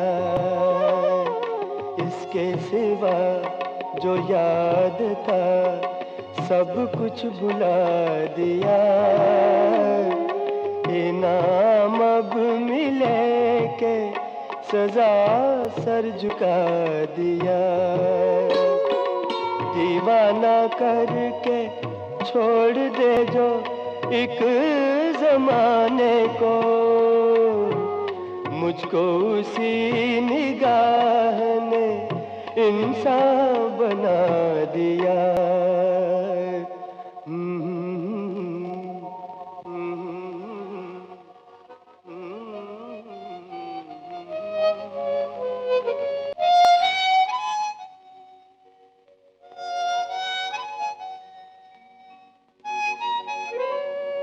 गौतम, तुम तो बहुत अच्छा गाते हो। गाना रोना तो सबको आता है, मगर मुझे नहीं मालूम था कि तुम इतना अच्छा बजाती हो। गौतम देखो, आज मैंने ये बाजा तुम्हारे हाथों से ले लिया और तुम्हें जरा भी गुस्सा नहीं आया। ये तो सच है। क्यों गुस्सा नहीं आया आशा? इसलिए कि ये बाजा मैंने तुमसे छीना नहीं, तुम्हारी मर्जी से लिया है। इसका मतलब है तुम्हें मुझ पर भरोसा है और तुम पागल बिल्कुल नहीं हो। ये तो मुझे नहीं मालूम, मगर आशा जानती हो इस दुनिया में सबसे अक्लमंद, सबसे सुंदर, सबसे प्यारी लड़की कौन है? कौन है? तो तुम हो। अब तुम सचमुच पागलों जैसी बातें कर रहे हो। चलो, अनिल हमारा इंतजार कर रहा होगा। चलो। मैं कहता हूं अगर हमने इस बेवकूफ गौतम के पागलपन का तोड़ नहीं सोचा तो ये एक दिन हमें पागल बनाकर छोड़ेगा। मगर मिस्टर शर्मा, हमें डायरेक्टर्स की मीटिंग का तो इंतजार करना चाहिए। हाँ, देखे तो सही, ये कंपनी का नया इंतजाम किस ढंग से करना चाहता है। मैं जानता हूं ये नया इंतजाम किस ढंग से करना चाहता है। आप जानते हैं क्या करना चाहता है? Yes exactly, what does he want? तो सुनिए, जो पागलपन उसके बाप को था वही बेटे को होता जा रहा है। ओह माय गॉड, बाप की बीमारी इसको भी हो गई। ये तो बहुत खतरनाक बात है। मगर मिस्टर शर्मा, गौतम आजकल बड़े टेढ़े सीधे सवाल कर रहा है अपने माँ बाप के बारे में। जरूर उसे कोई चालाक आदमी पट्टी पढ़ा रहा है। आदमी नहीं, औरत। ये सब बातें उस जर्नलिस्ट छोकरी आशा के दिमाग से निकली हैं। लेकिन इस मामले में छानबीन करने से उसे क्या मिलेगा? यही कोई 50 लाख रुपए। You don't have to be crazy to work here, but it helps.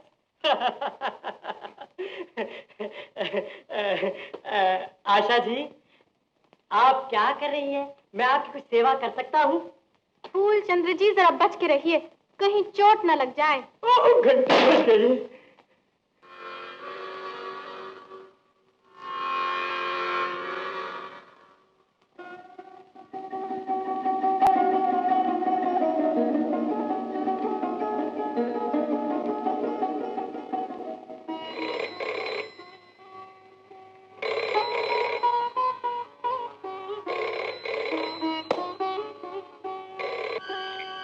Hello Gautam, मुझे तुम्हारे पिताजी के बारे में बहुत अजीब बात मालूम हुई है। अभी मिल सकते हो इसी वक्त? हाँ हाँ जरूर आशा, मगर कहाँ? वहाँ संगम रेस्टोरेंट में। मगर सुनो, टैक्सी में आना, तुम्हारी गाड़ियाँ पहचानी जाती हैं।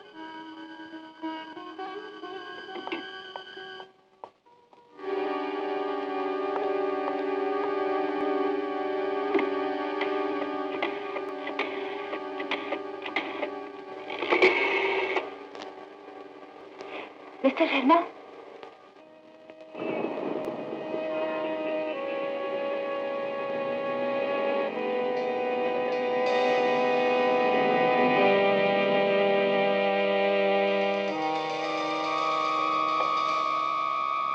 कुछ ऐसा? कुछ नहीं।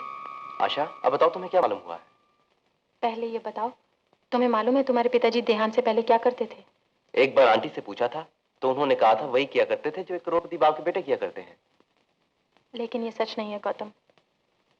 तुम्हारे पिताजी तो वो करते थे जो करोड़पति बाप के बेटे कभी नहीं किया करते। तो वो क्या करते थे? सन 42 में वो आजादी के आंदोलन में जेल गए। उस पर तुम्हारे दादा सर उत्तम चंद्र आपस से बाहर हो गए। उन्होंने अपने इकलौते और बिन माँ के बेटे को अपनी जायदाद से बेदखल कर दिया। फिर क्या हुआ? जब तुम्हारे पिताजी जेल से बाहर निकले और उन्हें यह मालूम हुआ तो उन्होंने अपना नाम अशोक चंद्र से अशोक भारती रख लिया ताकि अपने बाप से उनका कोई रिश्ता न रहे। मुझे तो ये सब एक कहानी मालूम होती है। यही नहीं, उन्होंने एक हरिजन लड़की से जिसने उनके साथ सत्याग्रह किया था शादी कर ली। तुम उसी शादी की औलाद हो। ये सब तुम्हें कैसे मालूम हुआ? अखबारों की पुरानी फाइलों में ढूंढने से बहुत कुछ मिल जाता है। फिर क्या हुआ? जब उनका देहांत हुआ तुम्हारे पिताजी मजदूरों के इनकलाबी लीडर थे। सन 52 में तुम्हारे दादाजी की मिल में स्ट्राइक हुई।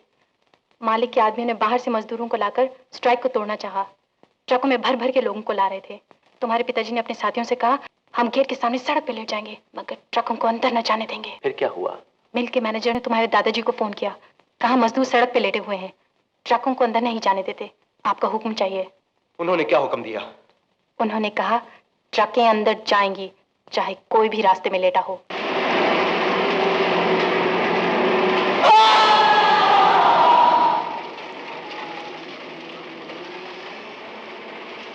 दो आदमी ट्रकों के नीचे आकर मारे गए और उनमें से एक मेरे पिताजी थे।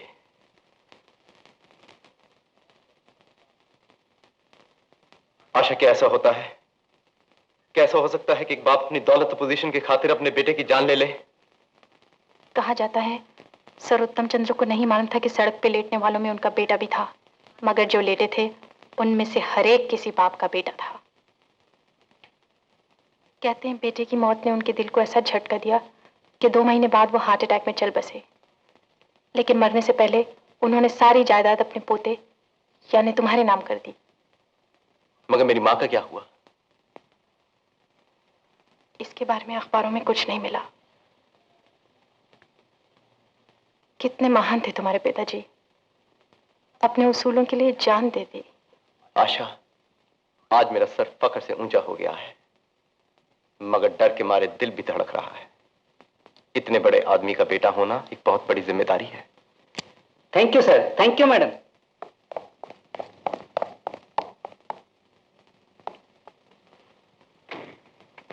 अब ये लोग इस तस्वीर को लेकर स्कैंडल फैलाएंगे, गंदी गंदी बातें लिखेंगे। लिखने दो आशा, अब इस सोसाइटी से मेरा रिश्ता हमेशा के लिए टूट गया है और यही ऐलान करने के लिए कल मैं उन तमाम जगहों पे जाना चाहता हूं जहां मैं पहले जाया करता था। क्या तुम मेरे साथ चलोगी? मैं तुम्हारे साथ हर जगह चलने को तैयार हूँ।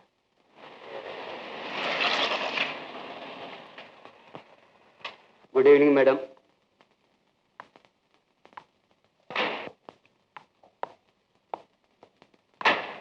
आओ आशा। सलाम गौतम साहब। क्यों भाई, कैसे हो? ठीक है साहब, बहुत दिन बाद आए साहब। Thank you.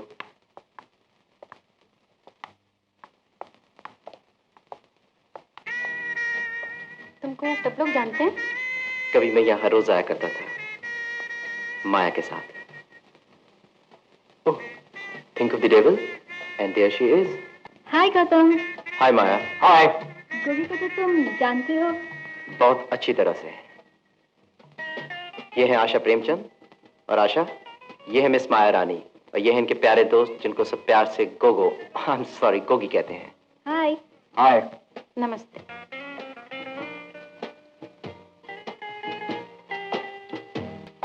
Hi Gautam, how are you? Hello, ये है आशा प्रेमचंद और आशा, ये है मेरे पुराने दोस्त सतीश। नमस्ते जी। नमस्ते। कहाँ है, इतने दिन से नजर नहीं आए? आज के बाद भी शायद नजर नहीं आऊंगा। क्यों, फॉरेन जा रहे हो क्या? कुछ ऐसा ही समझो। बड़े लकी हो यार। कहाँ जा रहे हो? पेरिस, स्विट्जरलैंड या लंदन? सतीश, इन सब मुल्कों से भी बहुत दूर। चलो आशा।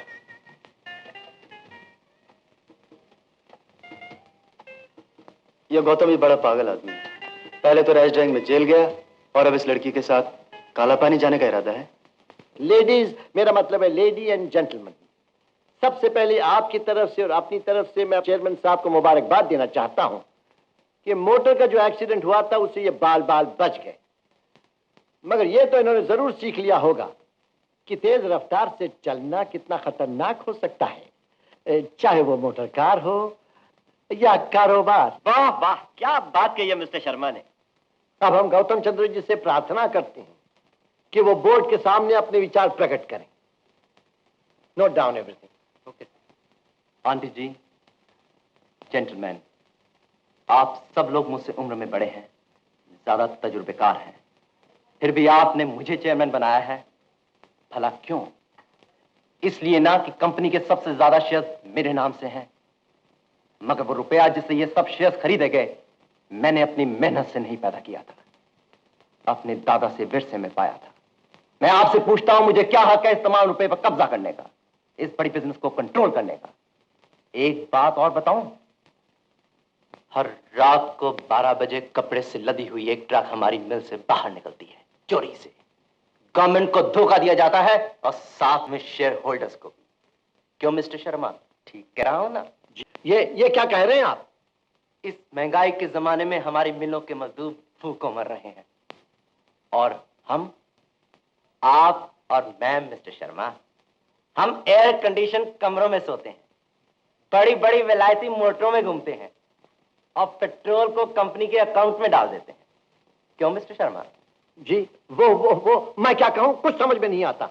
सच कहता हूं, मेरा तो इस चोरी और बेईमानी के माहौल में दम घुटने लगा है। सो मैंने फैसला किया है कि मैं अपने तमाम शेयर बेचकर उस रुपए से अपने दादा के नाम पर एक बड़ा अस्पताल बनाऊं, जहां गरीब बच्चों का इलाज मुफ्त हो सके। मगर चेयरमैन साहब, आप ऐसा नहीं कर सकते। अगर आपने ऐसा किया तो कंपनी की साथ जाती रहेगी, मुमकिन है दीवाना निकल जाए। अरे भाई गौतम, अपना ना सही, हमारा तो सोचो। चेयरमैन साहब, क्या मैं पूछ सकता हूं कि आपने अपनी स्कीम के बारे में इनकम टैक्स एडवाइजर्स और कंपनी लॉ के एक्सपर्ट से मशवरा कर लिया है? जी हां, मैंने मशवरा किया है, अपनी आत्मा से, अपने जमीर से। मैंने कहा था ना कि मैं कंपनी को नए ढंग से चलाना चाहता हूं। सच बात तो यह है कि मैं अपनी जिंदगी को नए ढंग से चलाना चाहता हूं। गौतम गरीब बच्चों के लिए अस्पताल बनाए, इससे अच्छा और क्या हो सकता है? मगर मेरी राय में इस मामले में चेयरमैन साहब को एक हफ्ता और सोच विचार कर लेना चाहिए। चेयरमैन साहब, बस एक हफ्ता। मुझे कोई इतराज नहीं। एक हफ्ते के बाद मीटिंग फिर होगी। नोटेड। Yes sir. तो आज की मीटिंग बर्खास्त की जाती है।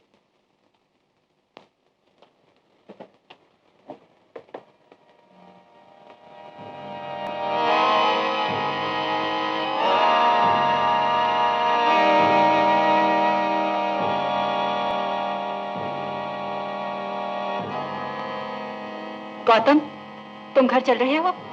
आप चलिए, मैं आता हूं।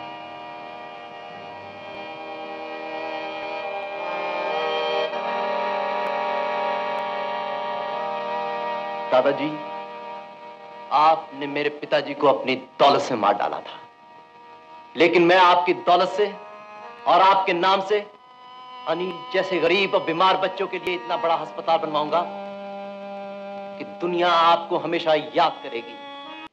मैं मिस्टर गौतम चंद्र से बात करना चाहती हूँ। क्या कहा? उनकी तबीयत खराब है? बहुत खराब है?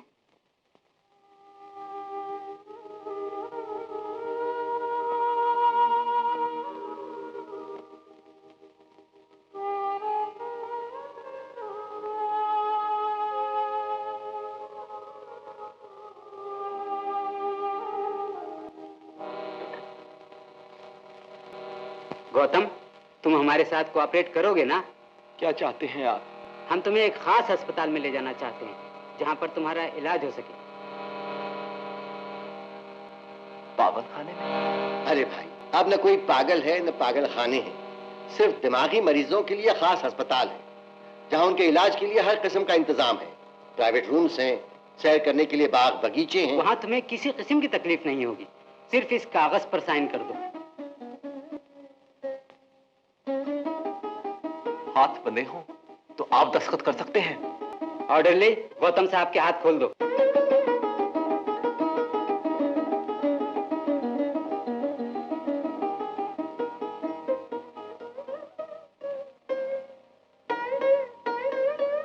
ठहरो।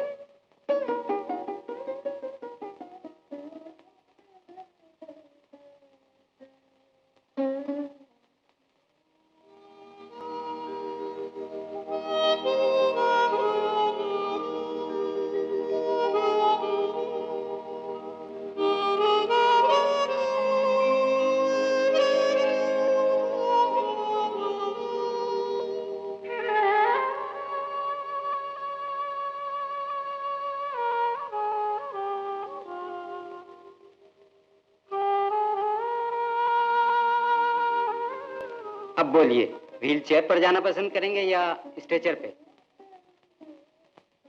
व्हील चेयर पर।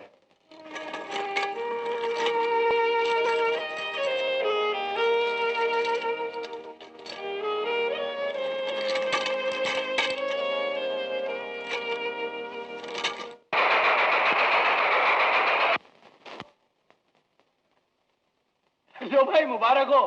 वो जो अपना गौतम सेठ था ना, उसे एक पागल समाज ने पागल करार दे दिया।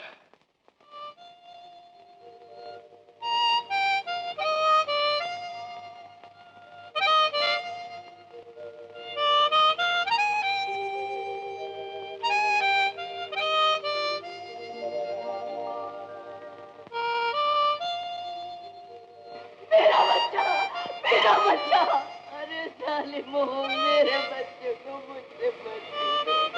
मेरे बच्चे को मुझसे मत छीनो, मत छीनो। तुम प्रेस वाले बड़े संगदिल होते हो। कोई बेचारा मरे या पागल हो जाए, मगर तुम्हें फ्रंट पेज का मसाला चाहिए। मगर ये तो सोचिए डॉक्टर साहब, अगर हमारे जैसे अखबार भी आवाज न उठाएं तो जुल्म और जुर्म, करप्शन और काले धंधे कितने बढ़ जाएं। मगर गौतम चंद्रा के केस में ना तो जुल्म है ना जुर्म। वो बेचारा यहाँ आराम और इलाज के लिए आया है। भाई सॉरी, मैं एक प्रेस रिपोर्टर को भेजकर उसका दिमाग और परेशान नहीं करना चाहता। मगर इतना तो बता दीजिए डॉक्टर साहब कि वो कैसा है, वक्त कैसे काटता है। भाई वैसे तो वो बिल्कुल शांत है। रात उसने अपना बाजा भी बजाया था, मगर फिर एक अजीब बात हुई। क्या हुआ डॉक्टर साहब? गौतम चंद्रा को कुछ नहीं हुआ, मगर एक बेचारी औरत जो 20 बरस से वीमेंस वार्ड में पड़ी हुई है, जो कभी बोलती नहीं थी, हम समझते थे वो गूंगी है, मगर जैसे ही उसने इस बाजे का संगीत सुना उसने अपना सर जाली पर पटकना शुरू कर दिया और चिल्लाने लगी जैसे कि उसे इसका बच्चा छीन कर ले जा रहा हो। सो हमें गौतम चंद्रा से रिक्वेस्ट करना पड़ा कि वो अपना संगीत बंद कर दे। बड़ी अजीब बात है। डॉक्टर साहब, कम से कम मैं उस औरत से तो मिल सकती हूँ? हाँ, ये हो सकता है।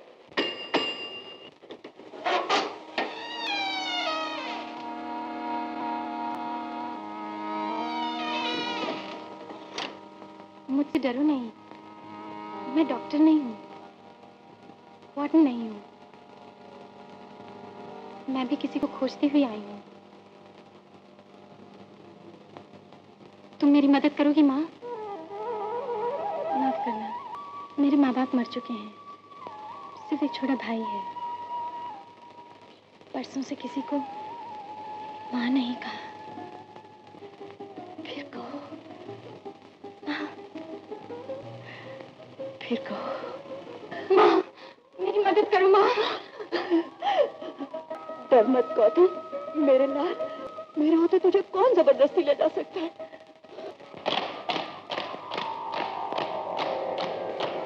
मारे, मारे, मारे।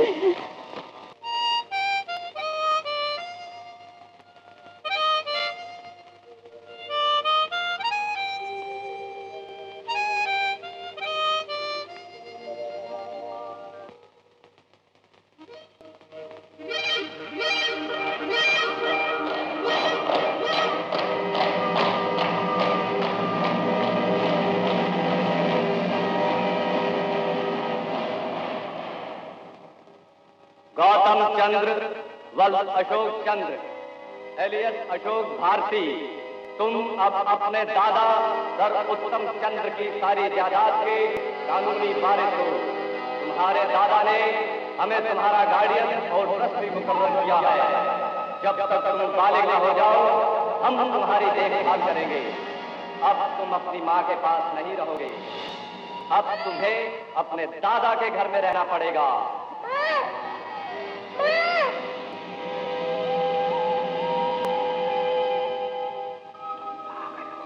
तुम पागल हो, तुम पागल हो, तुम पागल हो, तुम पागल हो,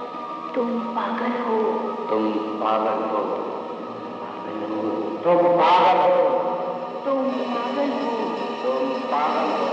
तुम पागल हो, तुम पागल हो। माँ, मैं वचन देती हूँ आपका गौतम आपको मिल जाएगा। आपका गौतम माँ, आपका गौतम, गौतम। बेटी, अच्छा लगता है, फिर कहो माँ। बेटी, तुम मेरे गौतम को जानती हो? वो अच्छा तो है ना? हाँ माँ, मगर वो भी आपकी तरह बड़ी मुश्किल में है और सिर्फ आप ही उसकी मदद कर सकती हैं। अगर आप फिर दुख के समंदर में डूब के चुप ना हो जाएं। मैं अपने गौतम को बचाने के लिए सब कुछ कर सकती हूँ। आप तो सब कुछ करेंगी, मगर एक औरत और है जिसकी गवाही गौतम के लिए खतरा पैदा कर सकती है। हेलो मिस आशा प्रेमचंद, BALLB, एडवोकेट, बैठिए। लगता है आपको पहले कहीं देखा है। हाँ, खूब याद आया। हमारी आपकी तो रिश्तेदारी है।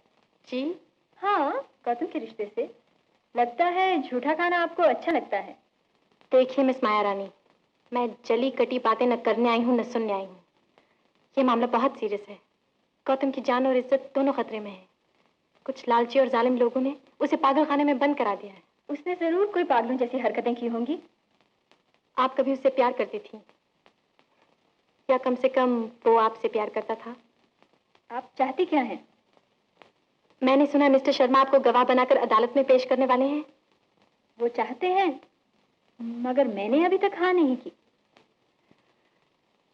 गौतम की वकील की हैसियत से मैं भी चाहूंगी कि आप जरूर गवाही दें। ये जानते हुए भी कि मेरी गवाही आपके खिलाफ जा सकती है? अगर आप गौतम को सचमुच पागल समझती हैं तो जरूर कहिए। मैं आपसे झूठ बोलने को नहीं कहूंगी। बड़ी मेहरबानी है आपकी। लोग कहते हैं किसी औरत के प्यार को ठुकरा दिया जाए तो वो जलन के मारे कुछ भी कर सकती, कुछ भी कह सकती। लेकिन मैं जानती हूँ कोई भली औरत किसी को दुख देने के लिए झूठ नहीं बोलेगी। ये आपको किसने कह दिया कि मैं भली औरत हूँ? देखिए मिस प्रेमचंद, मैं आपसे कोई वादा नहीं करती। मैंने तो अभी तक ये भी तय नहीं किया कि मैं गवाही दूंगी या नहीं। Good bye Miss Premchand. नमस्ते माया जी।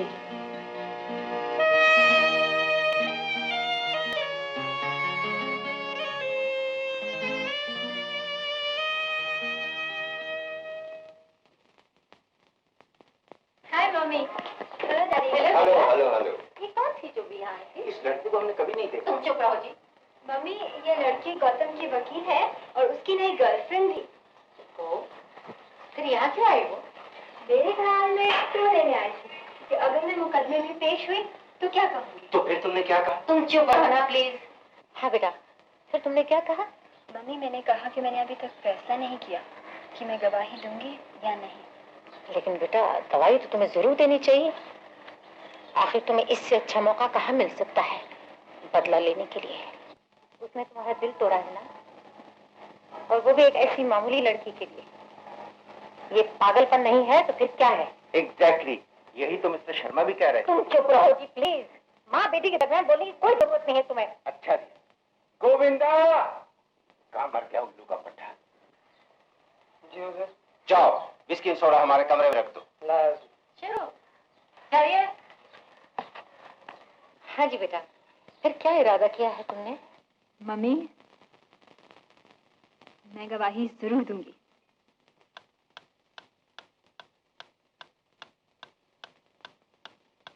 ओह, समझा समझा।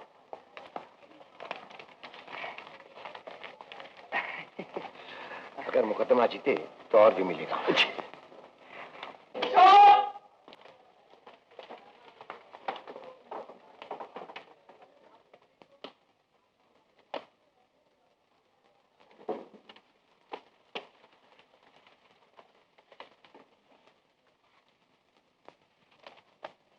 मिस्टर गौतम चंद्र का वकील कौन है? मैं हूँ योर वर्शिप। और चंद्र एंटरप्राइज की तरफ से कौन है? I your worship. मिस आशा प्रेमचंद, आप इस अदालत में मुकदमा लेके आई हैं कि मिस्टर गौतम चंद्र पागल नहीं है, उनको पागल करार दिया गया है। आपका ख्याल है कि इसके पीछे कोई बड़ी साजिश है? योर वर्शिप, साजिश का सवाल ही पैदा नहीं होता। मैंने अदालत के सामने वो कागजात पेश किए हैं जिन पर मिस्टर गौतम चंद्रा के दस्तखत मौजूद हैं, जिनमें उन्होंने लिखा है कि उन्हें अपनी दिमागी सेहत के बारे में शक है और वो चाहते हैं कि उन्हें किसी मेंटल हॉस्पिटल में रखा जाए। योर वर्शिप, दुनिया में ऐसे पागल तो हैं जो अपने आप को बहुत अक्लमंद समझते हैं, लेकिन आज तक किसी पागल ने अपने आप को पागल नहीं कहा सिवाय मिस्टर गौतम चंद्र के। मैं पूछती हूँ, अगर आज मिस्टर गौतम एक दूसरा बयान दे दें कि अब उन्हें अपनी दिमागी सेहत पर कोई शक और शुबा नहीं, तो क्या उन्हें असाइलम से छोड़ दिया जाएगा? योर वर्शिप, ये कभी नहीं हो सकता। अब सिर्फ मिस्टर गौतम चंद्रा का कहना काफी नहीं है। हमारे पास उनको पागल साबित करने के लिए कितने ही गवाह मौजूद हैं। तो मेरी इतनी ही दरखास्त है कि उन गवाहों को पेश किया जाए। लिली डिसोजा। क्या तुम समझती हो कि मिस्टर गौतम चंद्र खतरनाक पागल हैं? जी हाँ साहब, बिल्कुल पागल हुजूर। एक दिन गौतम साहब इतना बड़ा खुला उत्तरा लेकर अपना गला काटने वाले थे कि मैं चीख पड़ी। बाबूराम राठौर। हुजूर, गौतम साहब मोटर चलाते थे, मुझे तो बहुत डर लगता था। स्टीयरिंग व्हील छोड़कर बाजा बजाने लगते थे। आखिर एक दिन एक्सीडेंट हो ही गया हुजूर। रामचंद्र इलायस रामू। हुजूर, मुझे तो उसी वक्त सुबह हो गया गौतम साहब को दिमाग ठीक नहीं है जब मुझे रामू के बजाय भीखू कहकर बुलाने लगे। राधाबाई उत्तम चंद्र। आपको कैसे शुबा हुआ कि आपके भतीजे का दिमाग खराब है? मुझे तो शुरू से ही शुबा था जनाबे वाला। इसकी माँ बेचारी भी पागल थी। गौतम नॉर्मल तो कभी नहीं था। इतना बड़ा हो गया मगर बच्चों की तरह बाजा बजाता रहता था, पागलों की तरह मोटर तेज चलाता था। और आप यकीन नहीं करेंगे, अपना 4000 का पलंग छोड़कर जमीन पर सोने लगा। मुझे तो उसकी जान की तरफ से बड़ी चिंता होने लगी जनाबे वाला। थैंक यू राधा भाई, योर विटनेस। श्रीमती राधाबाई, आपके ख्याल में जमीन पर सोना पागलपन की निशानी है? जी हाँ, बिल्कुल। तो क्या बंबई की आधी आबादी पागल है जो जमीन पर सोती है? और उसमें से 5 लाख लोग फुटपाथ पर सोते हैं। क्या वो भी सब पागल हैं? Order, order. मिस प्रेमचंद, आप कोर्ट को इन्फ्लुएंस करने के लिए गैर जरूरी सवाल उठा रही हैं। Sorry your worship. राधाबाई, आपने कहा कि गौतम चंद्र की माँ भी पागल थी। इस थी से आपका क्या मतलब?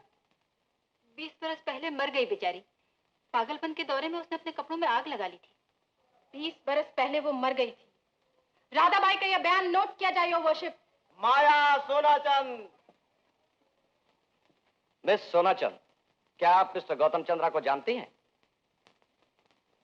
जानती थी, बहुत करीब से। आपको कभी उनसे अकेले में मिलने का इत्तेफाक हुआ है? हम अक्सर अकेले ही मिला करते थे। आपको कभी शुबा हुआ कि वो पागल हैं? जी हाँ, अक्सर हुआ है, आखिरी बार खास तौर पर। उस वक्त क्या हुआ था? माफ कीजिएगा जनाबे वाला, पर सच ये है, मैं घर में बैठी एक दोस्त के साथ शराब पी रही थी। गौतम अचानक हाथों में फूलों का गुलदस्ता लिए हुए आया और मेरे दोस्त को देखकर उसकी आंखों में से आग निकलने लगी। अगर उसके हाथ में पिस्तौल होता तो वो हम दोनों का खून कर देता और शायद अपना भी। फिर वो धड़ से दरवाजा बंद करके चला गया। मैंने सुना उसी रात उसकी कार का एक्सीडेंट हो गया और वो जेल चला गया। ये सब पागलपन नहीं तो और क्या है? Thank you miss Sonachand. Your witness. Miss Sonachand, क्या ये सच है कि गौतम आपसे बहुत मोहब्बत करता था? जी हाँ, पागलों की तरह। पागलों की तरह? जी हाँ,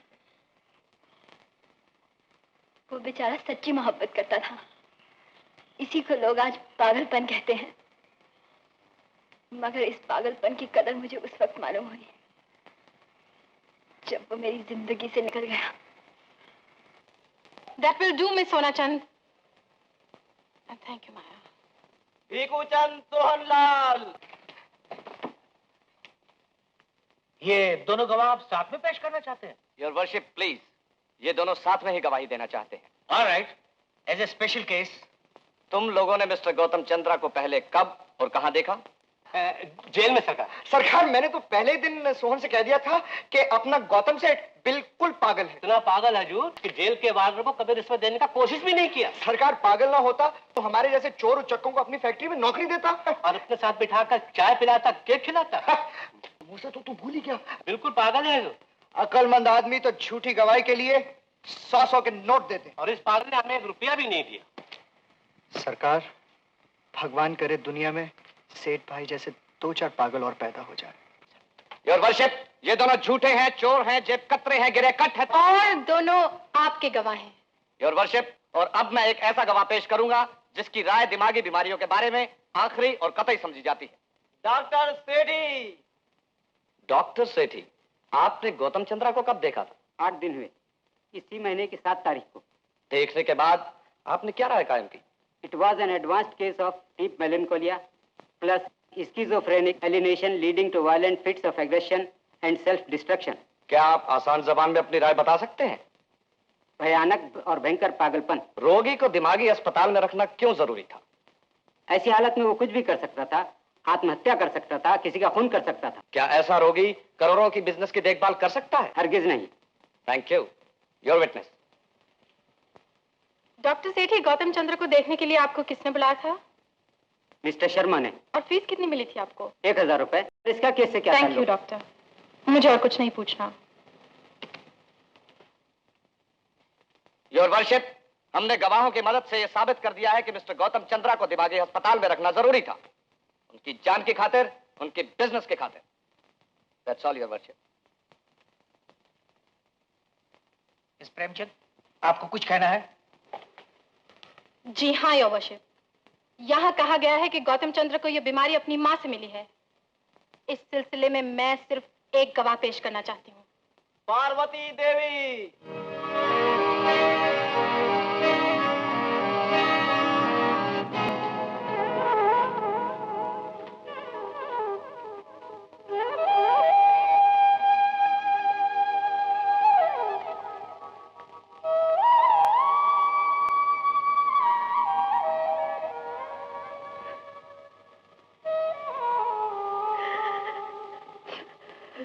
जनाब वाला, जिन लोगों ने मिस्टर गौतम को पागल बनाया है, उन्हीं लोगों ने इस बेचारी को पागल खाने में डाल रखा था।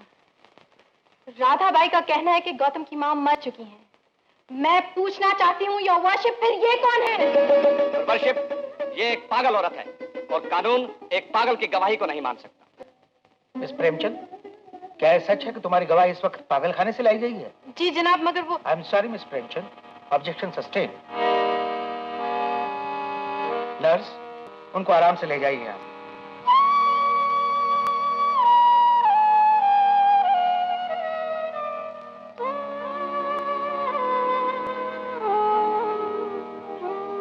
योर वर्शिप, मिस्टर गौतम चंद्र के खिलाफ एक बहुत बड़ी साजिश हुई है, जिसका मकसद यह है कि वो अपने रुपए और जायदाद को गरीबों के फायदे के लिए इस्तेमाल ना कर सकें। और इससे पहले कि ये लोग मुझे भी पागल बनाकर मेरा मुंह बंद कर दें, मैं ये कहना चाहती हूँ कि चंद्रा एंटरप्राइजेस के बोर्ड ऑफ डायरेक्टर्स की लास्ट मीटिंग में मिस्टर गौतम चंद्र ने यह ऐलान किया था कि वो अपने तमाम शेयर्स बेचकर अपनी सारी दौलत से बच्चों का एक अस्पताल खोलना चाहते हैं। योर वर्शिप, ये सब एक फर्जी कहानी है। मुझे मिस्टर शर्मा ने बताया है कि न ऐसी कोई मीटिंग हुई, न मिस्टर गौतम चंद्रा ने ऐसी कोई तजवीज पेश की। मुझे लगता है कि शायद मिस्टर गौतम चंद्रा के बीमार दिमाग ने कोई सपना देखा है। पागलपन इसी को कहते हैं जब इंसान सच को झूठ और झूठ को सच समझने लगता है। मिस प्रेमचंद, आप बहुत बड़ा इल्जाम लगा रही हैं। आपके पास इसका कोई सबूत है कि ऐसी मीटिंग हुई थी और उसमें मिस्टर गौतम चंद्र ने ऐसी कोई तजवीज पेश की थी? योर वर्शिप, सबूत पेश करने के लिए मुझे वक्त चाहिए। मुकदमा कल तक के लिए मुलतवी किया जाता है। मुकदमा मुलतवी नहीं हुआ आशा, हम मुकदमा हार गए। यूं कहो इतनी जल्दी हिम्मत हार गए? अभी तो तुमने दुनिया से मुकाबला करना शुरू ही किया है। मैं तो यहाँ इसीलिए आया था कि तुम इस मामले को कोर्ट में ले जा सकोगी। तो हमने जो सोचा था वही हुआ। मुकदमा अदालत में आ गया। कितने ही लोगों ने तुम्हारे हक में गवाही दी, सोहन ने, भीखू ने, यहाँ तक कि माया ने। मैं उन सब का आभारी हूँ, मगर भरी अदालत में मेरी माँ का कितना अपमान हुआ। उन्हें पागल कहकर वहां से निकाल दिया गया। आशा, तुमने पूरी कोशिश कर ली, अब मुझे मेरे हाल में छोड़ दो। शायद मैं सचमुच ही दीवाना हूँ। मुमकिन है ये बोर्ड मीटिंग भी सिर्फ मेरे पागल दिमाग में हुई हो। नहीं गौतम, तुम पागल बिल्कुल नहीं हो। ये सब उन लोगों की साजिश है। उस मीटिंग का जरूर कोई रिकॉर्ड होगा। मीटिंग हुई होगी तो रिकॉर्ड भी जरूर होगा। हर मीटिंग का पूरा हाल नीले रंग की मिनट्स बुक में लिखा होता है, मगर कंपनी के ऐसे सब जरूरी कागज मिस्टर शर्मा के कमरे में बंद रहते हैं। ये बताओ, वो सोहन जो तुम्हारे साथ जेल में था, क्या जुर्म किया था उसने? सोहन ने किसी बैंक के सेफ का ताला तोड़ा था।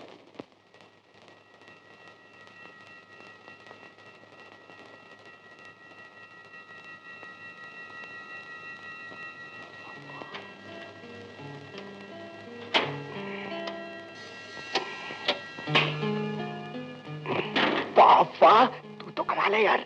उनका पुराना धंधा है भीखू। यार भीखू, अपन तो सेठ भाई से कसम खाया था कि ये काम कभी नहीं करेगा। अरे ये काम भी तो हम सेठ भाई के लिए कर रहे हैं। तू खोल। बोलता है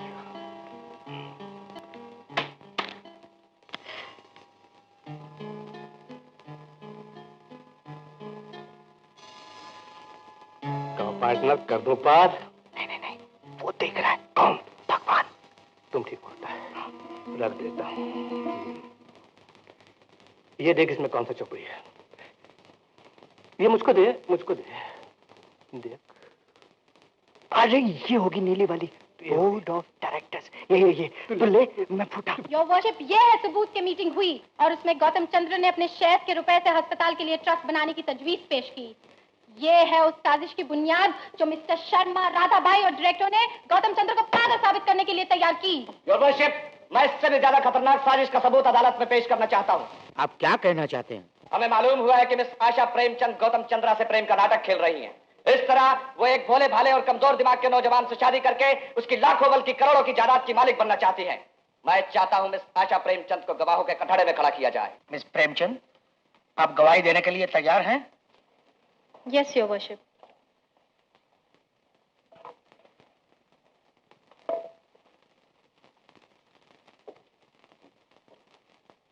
मिस प्रेमचंद, आप ये कहती हैं कि आप मिस्टर गौतम चंद्रा से मोहब्बत करती हैं?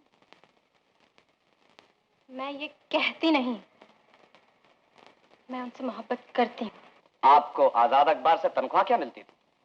525 रुपए माहवार। और जिस वक्त आपको इस मोहब्बत का बुखार चढ़ा, उस वक्त मिस्टर गौतम चंद्रा की जायदाद की मालियत कितनी होगी? मुझे कभी दिलचस्पी नहीं रही उनकी जायदाद में। दिलचस्पी थी या नहीं, इसका फैसला बाद में होगा। इस जायदाद की मालियत के बारे में कुछ अंदाजा तो होगा आपको? कहा जाता है 50-60 लाख से ज्यादा की जायदाद है। योर वर्शिप, कुछ देर पहले मिस प्रेमचंद साजिश और कॉन्स्पिरेसी की बात कर रही थी। यह है वो असल साजिश।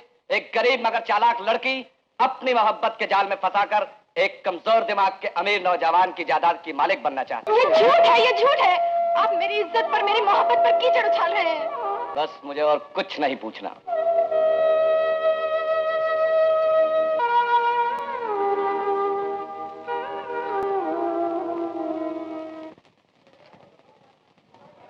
मिस्टर गौतम चंद्र, आपको कुछ कहना है? गौतम भैया, दीदी, उसने मेरी टांगों का प्लास्टर उतार दिया है। देखो अब मैं चल सकता हूँ। Order, order. ये कौन बच्चा है? इसको कोर्ट से बाहर ले जाओ। जनाबे आला, इस बच्चे को कुछ मत कहिए। इसी बेचारे की टांगे मेरी मोटर से कुचली गई थी। इसी की वजह से मेरी जिंदगी में परिवर्तन आया। और आज अगर मैं कुछ कहने की इजाजत चाहता हूं तो सिर्फ इसके कारण। इजाजत।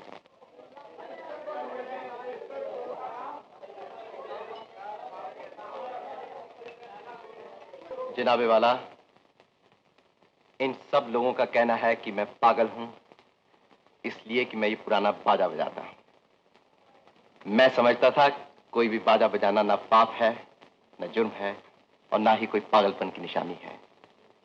जब भी कोई आदमी बहुत खुश होता है या बहुत परेशान होता है या किसी बात पर बहुत सोच विचार करता है तो अपने दिमाग के सहारे के लिए कोई ना कोई बहाना ढूंढता है।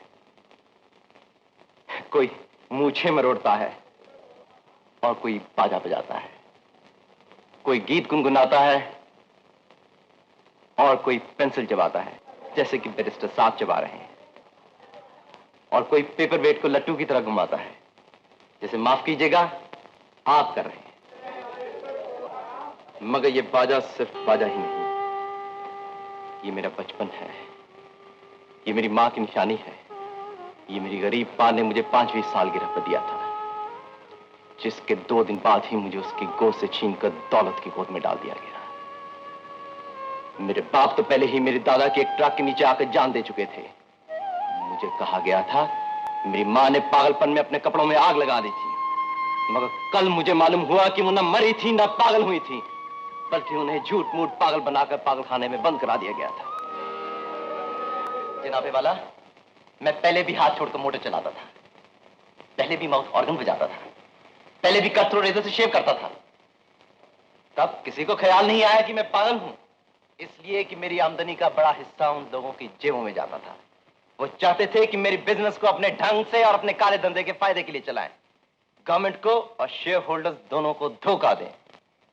लेकिन जब मैंने उनके हथकंडे जान लिए और अपनी बिजनेस को उनके हाथों से लेकर उसका सारा मुनाफा और अपनी शेयर्स की सारी कीमत को एक बच्चों के अस्पताल को दान देने का इरादा किया, तब मैं उनको पागल नजर आने लगा। मुझे अफसोस है इन लोगों में मेरे पिताजी की छोटी बहन भी शामिल है, जिनको मैंने बचपन से आज तक अपनी मां की जगह समझा था। अफसोस तो ये है कि वो कैकेयी जैसी मां साबित हुई। फर्क सिर्फ इतना है कि कैकेयी ने राम को वनवास दिया और इन्होंने गौतम को पागलखाना। बैरिस्टर साहब को, उनके गवाहों को, और मुमकिन है कि आपको भी मैं पागल नजर आता हूं, मगर हुजूर मुझे तो ये दुनिया ही पागल नजर आती है, जहां एक आदमी 21 कमरों में रहता है और 21 आदमी एक कमरे में रहते हैं, जहां कुत्तों को संगमरमर के टब में नहलाया जाता है और लाखों आदमी 2 बूंद पानी के लिए तरसते हैं। ये दुनिया जहां एक एटम बम बनाने पर इतने करोड़ रुपए खर्च किए जाते हैं जिनसे हजारों अस्पताल और स्कूल बनाए जा सकते थे, करोड़ों भूखे बच्चों को दूध पिलाया जा सकता था।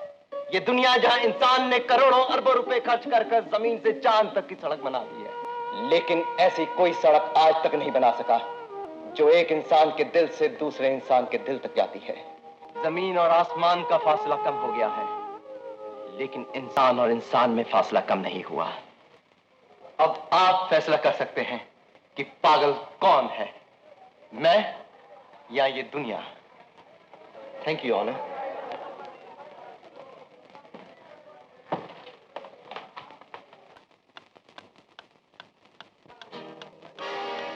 इस अदालत में जो गवाहियां हुई है और जो बयान दिए गए हैं, उन सब पर सोच विचार करने के बाद इस अदालत का फैसला है कि मिस्टर गौतम चंद्र पागल बिल्कुल नहीं है।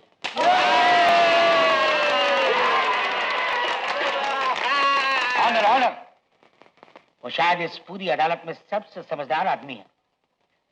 अगर कोई उनको पागल कहता है तो इस पागल दुनिया को कितने ही और ऐसे पागलों की जरूरत है। मिस्टर शर्मा, आप किधर जा रहे हैं? बैठ जाइए। अदालत अभी बर्खास्त नहीं हुई, फैसला अभी पूरा सुनाया नहीं गया। अदालत हुक्म देती है कि चंद्रा एंटरप्राइजेज के हिसाब किताब की पूरी जांच की जाए और मिस्टर शर्मा पर और राधाबाई पर झूठी गवाहियां पेश करने के लिए मुकदमा चलाया जाए।